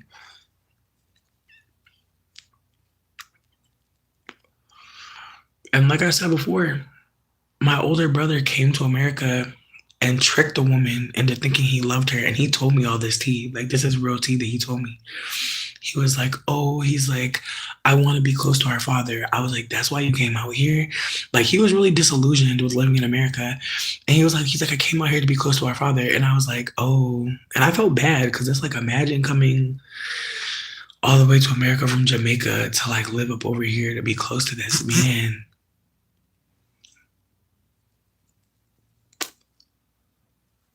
I tried to tell him about our father, but he didn't want to hear me. He did not want to hear that shit. But he was telling me that our father wouldn't hang out with him and that it was hurting him. And it just fucked me up. Cause it's like I barely know my brother. I barely know him. And he's like, shit. My dad came to America when he was like a kid. But that's the thing, my dad came to America right after he hooked up with this girl on the island as a teen. But again, it's the way that they tell the story. They made me think that my dad was young when he came over here. He wasn't. But he had done something that my grandfather, I think, was trying to stop him from being a part of, which is awkward. Cause it's like I think my grandpa wanted to give everybody a better life, but it's like, okay, but y'all left someone on the island. And again, the way that he told me he doesn't love the woman he's with. Like he was telling me he doesn't love her. And I was like, why don't you break up? And he was like, I can't. He's like, if I leave her, then I have to go back to Jamaica. And I was like, are you really only with her to get close to our father? And he was like, yes. And I was like, fuck. And I kept trying to urge him to reconsider. I was like, maybe you should talk to her because our father not that great of a person. But he couldn't hear me. Like again, the ways that he had done all that, I just don't think he was in a space to understand what I was trying to tell him because he had done so much to come to America. And then my dad, like I said, my dad wouldn't even see him. My dad would not even spend a day with him.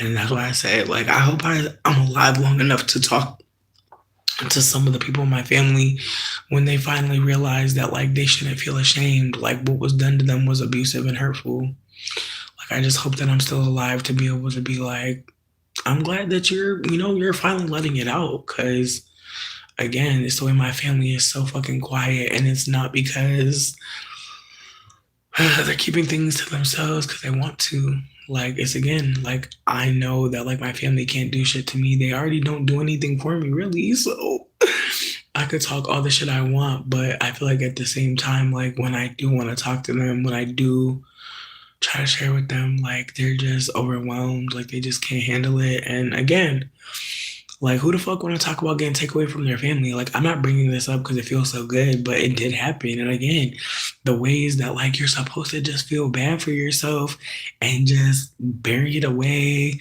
or pay somebody to listen to you for thousands of dollars. Like, again, it's the ways that you're not allowed to bring up your pain, seemingly, unless you're trying to be productive. And I just think, you know, there's so many moments where people want to hear, like, people keep talking about some release the Epstein list.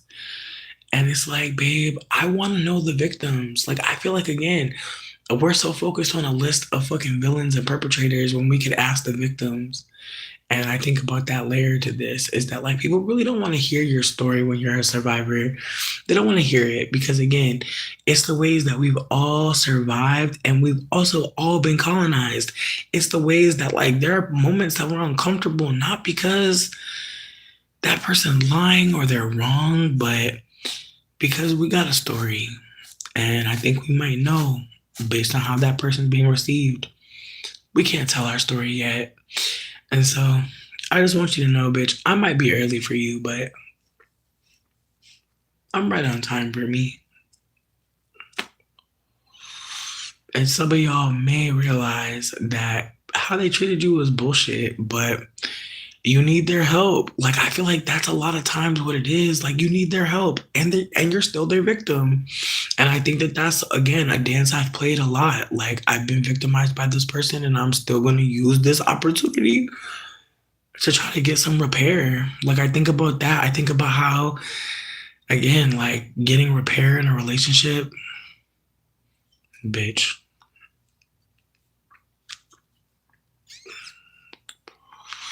People would rather just get away from you.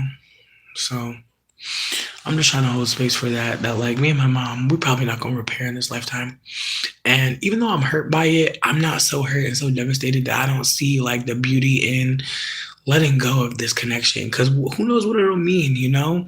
Again, like sometimes we let go of relationships and we may pick them back up. I'm not gonna shame myself if I talk to my mom again, but I'm really hoping that I remember this, you know, that like I was willing to tell them I'm trying to leave the country, bitch. I was willing to tell them I'm trying to flee America to get a motherfucking birth certificate, and that still didn't work. And so I have to just remember that, like, you know, as far as like their story, my story, I don't care. I just think I'm just grateful. I'm grateful I'm not sitting over here feeling so angry. Like I'm grateful that I can just see that like she just doesn't have it to offer, and I can't keep on knocking at that door. Like I'm not like I feel like that's another layer to this too. Is like I'm not trying to punish her for not being a good mom. Like I have to hold that too. That at some point it can seem like that, and I think it's just I'm hurt. You know, I'm not wanting to press it.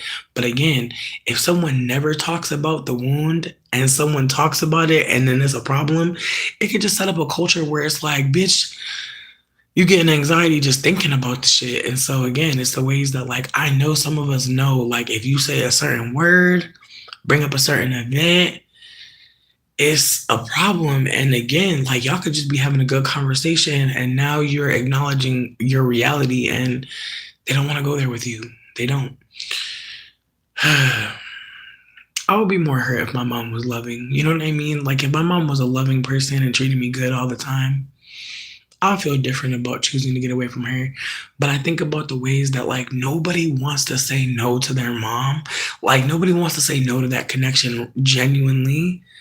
Like I think about how I watch all types of shows with moms that are wild. And I think about how like people still try, even if their mom isn't treating them the best. And people still try, you know? Like how they still want to believe like that connection is possible. And like I just feel like I really heard her today that like she would rather, I hate to say this, she would rather have like a fight with me that's so like I said, it feels reality TV-esque. And it's like, I'm your child, bitch. Like I just think about the ways that like mm, I just think about how we're socialized, like how our family treats us, and how some families don't want you to give that shit back to them. Like they won't hold like where you came from was them. But they want to make it seem like you are just some fucking wild seed, like just came out of nowhere. And again, I think about how quiet my whole family is, like how so quiet they are. How like family members reached out to me when I was in my 20s and way less vocal about again just what I've experienced, like trying my best to perform and be entertaining because I think a lot of fat femmes know, like, you can be the funny fat friend and you might be able to be beautiful at the same time, but your worth is really contingent on how we feel around you.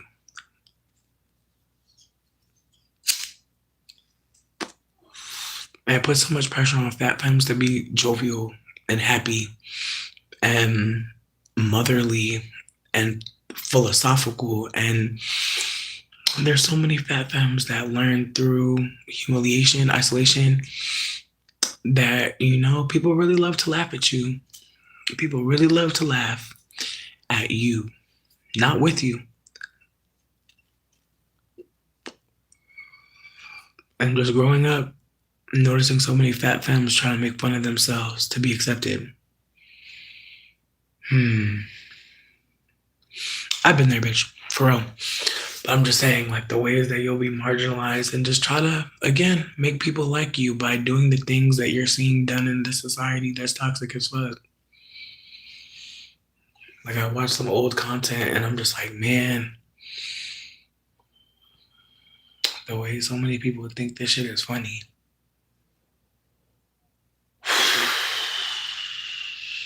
Again, I'm embracing not being the silly fat person that's always making a joke at their expense, because it's so funny to laugh at you. And that shit is fucking rough, because there are so many people that are expecting you to be a punchline, or expecting you to punch down on yourself, or expecting you to make them laugh, period. And it can feel good. It can feel really good to be entertaining, for sure. But there are definitely times I can really feel like that's all you are in the room. I think about that aspect of, like, just being taken serious, or just being held as a full person.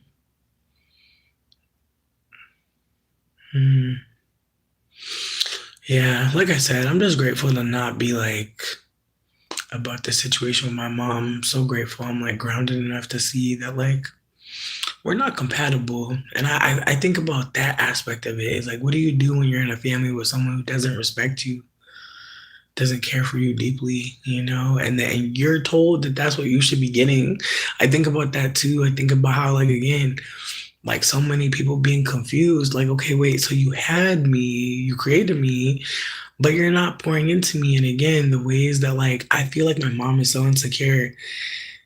I don't think she ever recovered from, like, me not wanting to be with her.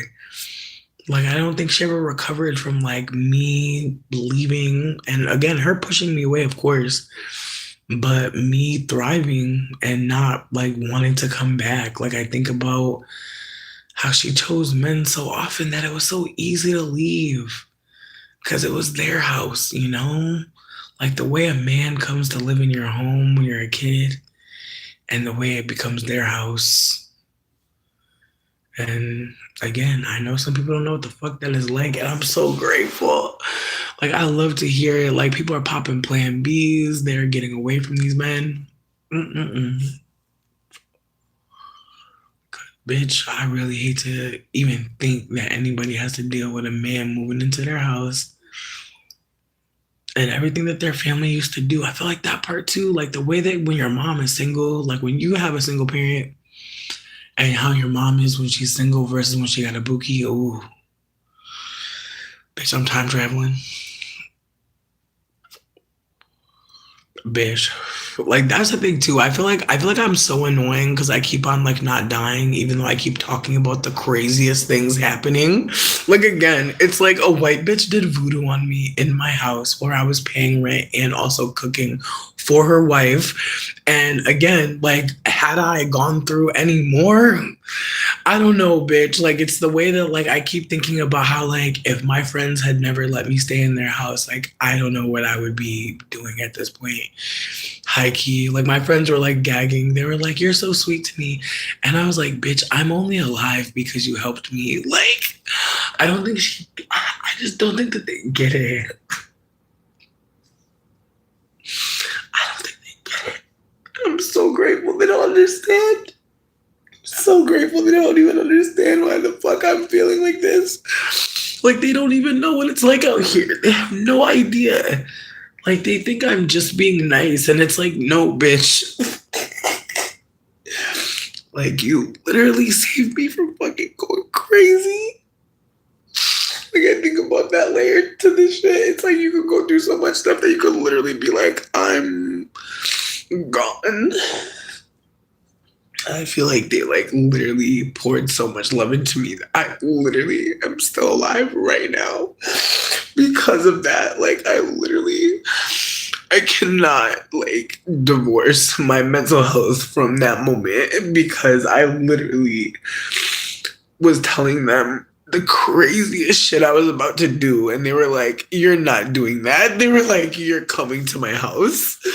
And again, I'm trying to get a gun. I'm trying to break into houses. Like, I'm literally doing so much to like keep myself thinking I'm not going to die.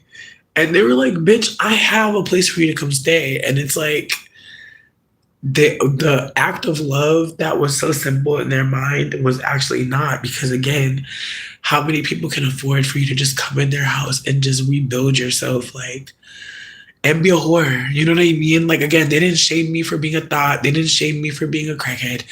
Like, they literally were like, bitch, just like pull yourself together. Like, get in the workroom, you know, and turn out those fashions. And I was just so grateful. Because again, like, it really does take love to like be coming back to life. Like, it's not static. It's not linear. Like, most of us don't get enough love to keep going the whole time.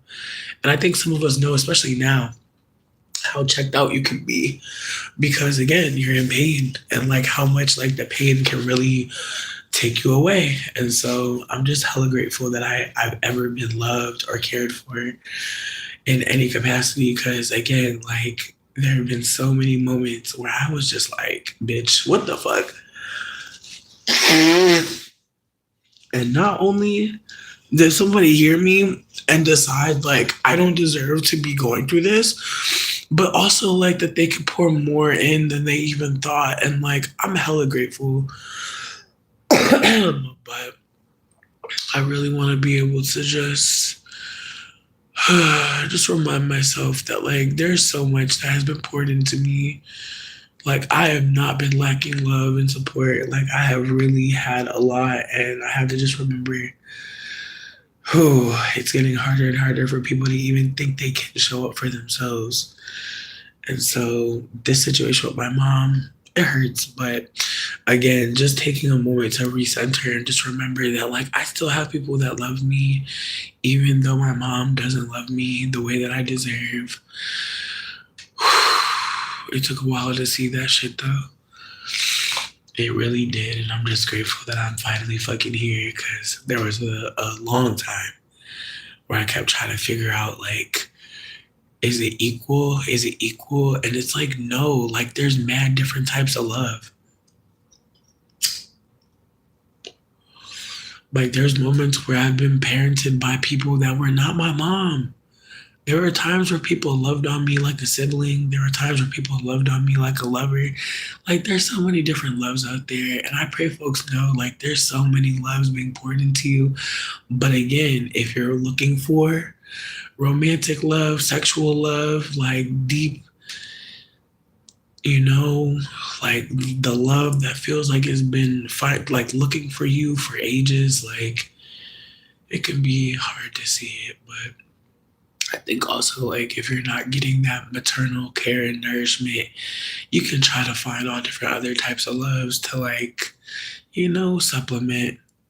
But I just feel like I'm finally in a place where I see that, oh, bitch, we do not get to pick our mamas, and our mamas don't get to pick us either.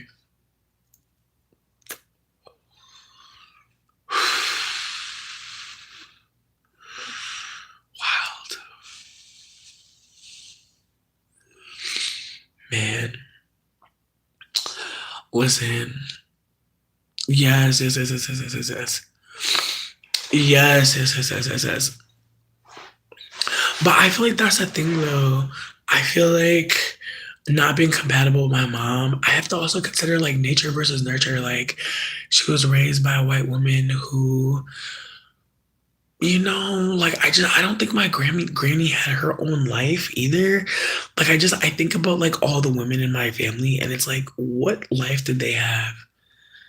Like when I really look back, like a lot of them were like taking care of men, and a lot of times when I was seeing them, they were taking a break from taking care of a man or a baby. And I think about that aspect of life that like some of us femmes don't know what it's like to oscillate between like a mother and a house manager. Like again, I know some of us do know, some of us are mothers or even older siblings taking care of younger siblings. But again, the ways that like you have more than that. And I hope you know that. But again, I don't think my mom had much. Like I think even with kids and her own place, I don't think she really felt like she had much. And so I think that's, a moment to just consider like how much I really do have. Cause again, I think, not getting certain loves, you'll go hard as fuck for certain things, certain connections. And I'm definitely noticing for myself, like the ways that not having family love meant I'm looking hard as fuck in other directions for love. And again, like the strongest love in my life has been friendship love, like the most enduring love, the love that's really always been there has been people that didn't want anything from me, just wanted to celebrate with me. And so we're trying to remember that bitch. Real talk, cause, ooh, man. Mm-mm-mm. Yeah, I'm probably gonna watch Cinderella, the one with Brandy and Whitney Houston. But I hope you all watch something that just reminds you that there's more things out here, more life, more experiences, and where you came from is not where you're gonna stay. And I mean that in many ways. Like I don't even mean that financially. Like I just mean like internally, mentally. Like we can all come from some wormwood, Matilda head ass, like just very shady characters, like people that don't treat us very, very well. But that's not the final room or the only room we're ever gonna be in. But that could be hard as fuck, especially now. I know a lot of people trying to move back in with family, trying to make it work financially, but I just hope folks know like there's other resources and I'm gonna share them in the comments. I know I'm kind of slacking on that last video, but high key, bitch, I don't know. I was bugging in that last video. Delete that one. Anyways, I'm gonna talk to y'all soon. Thank you so much, God Complex, for holding space for me. Like you have really held it down. Like just thank you for even just taking the time. TLC, you as well. My phone trying to fall.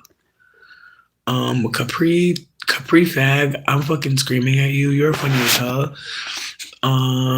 Yo, thank you. Listen, I got the world card upside down, like literally sitting on my desk, and it just had me laughing because, yeah, I'm not going to just pour out, like sometimes, like it's time to really just hold on to your reserves, like hold on to what you have, and I think, like I said, like I'm hurt by this, but I'm hurt in this way that's like, I really gotta start paying attention. Like motherfuckers be telling me to my face they don't give a fuck. Like I can't be trying to, like there's times where it's just hard to accept like they said what they said. And I have to, again, it's the way people say stuff and it means something. It should mean something. But again, the ways you be a victim of abuse, you be wanting to give motherfuckers another chance to see if they gonna do something different. And the shit hurts so bad because it's like, it's not faith, It's not hope.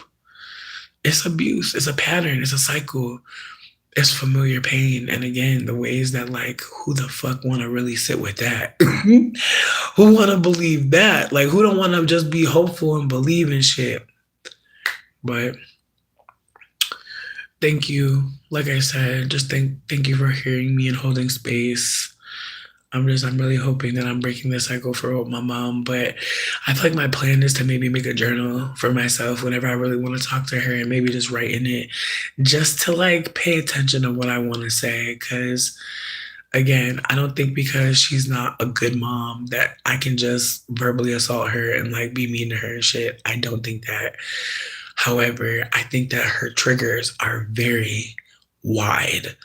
And I think that that's what makes it even more unrealistic for me to want to talk to her, because it's like I said, I'm gonna just write to myself and see what comes out, because I have so many feelings, but whenever they come out, she don't want to hear them, and they must be heard, maybe just by me. And sometimes y'all, right? No, TLC, TLC. Anyways, I hope y'all get to twerk tonight. I hope y'all get to eat something tasty. Um, I just hope folks like take themselves a little less seriously, and just do something silly and fun, because Gemini season is already on one, bitch, and it just started. Fuck. Gemini, why is your season like this? Got 37 plans, bitch, and none of them are good. All types of ideas, and they should not be taken out. They should not be carried out. Anyways, I'll talk to y'all soon.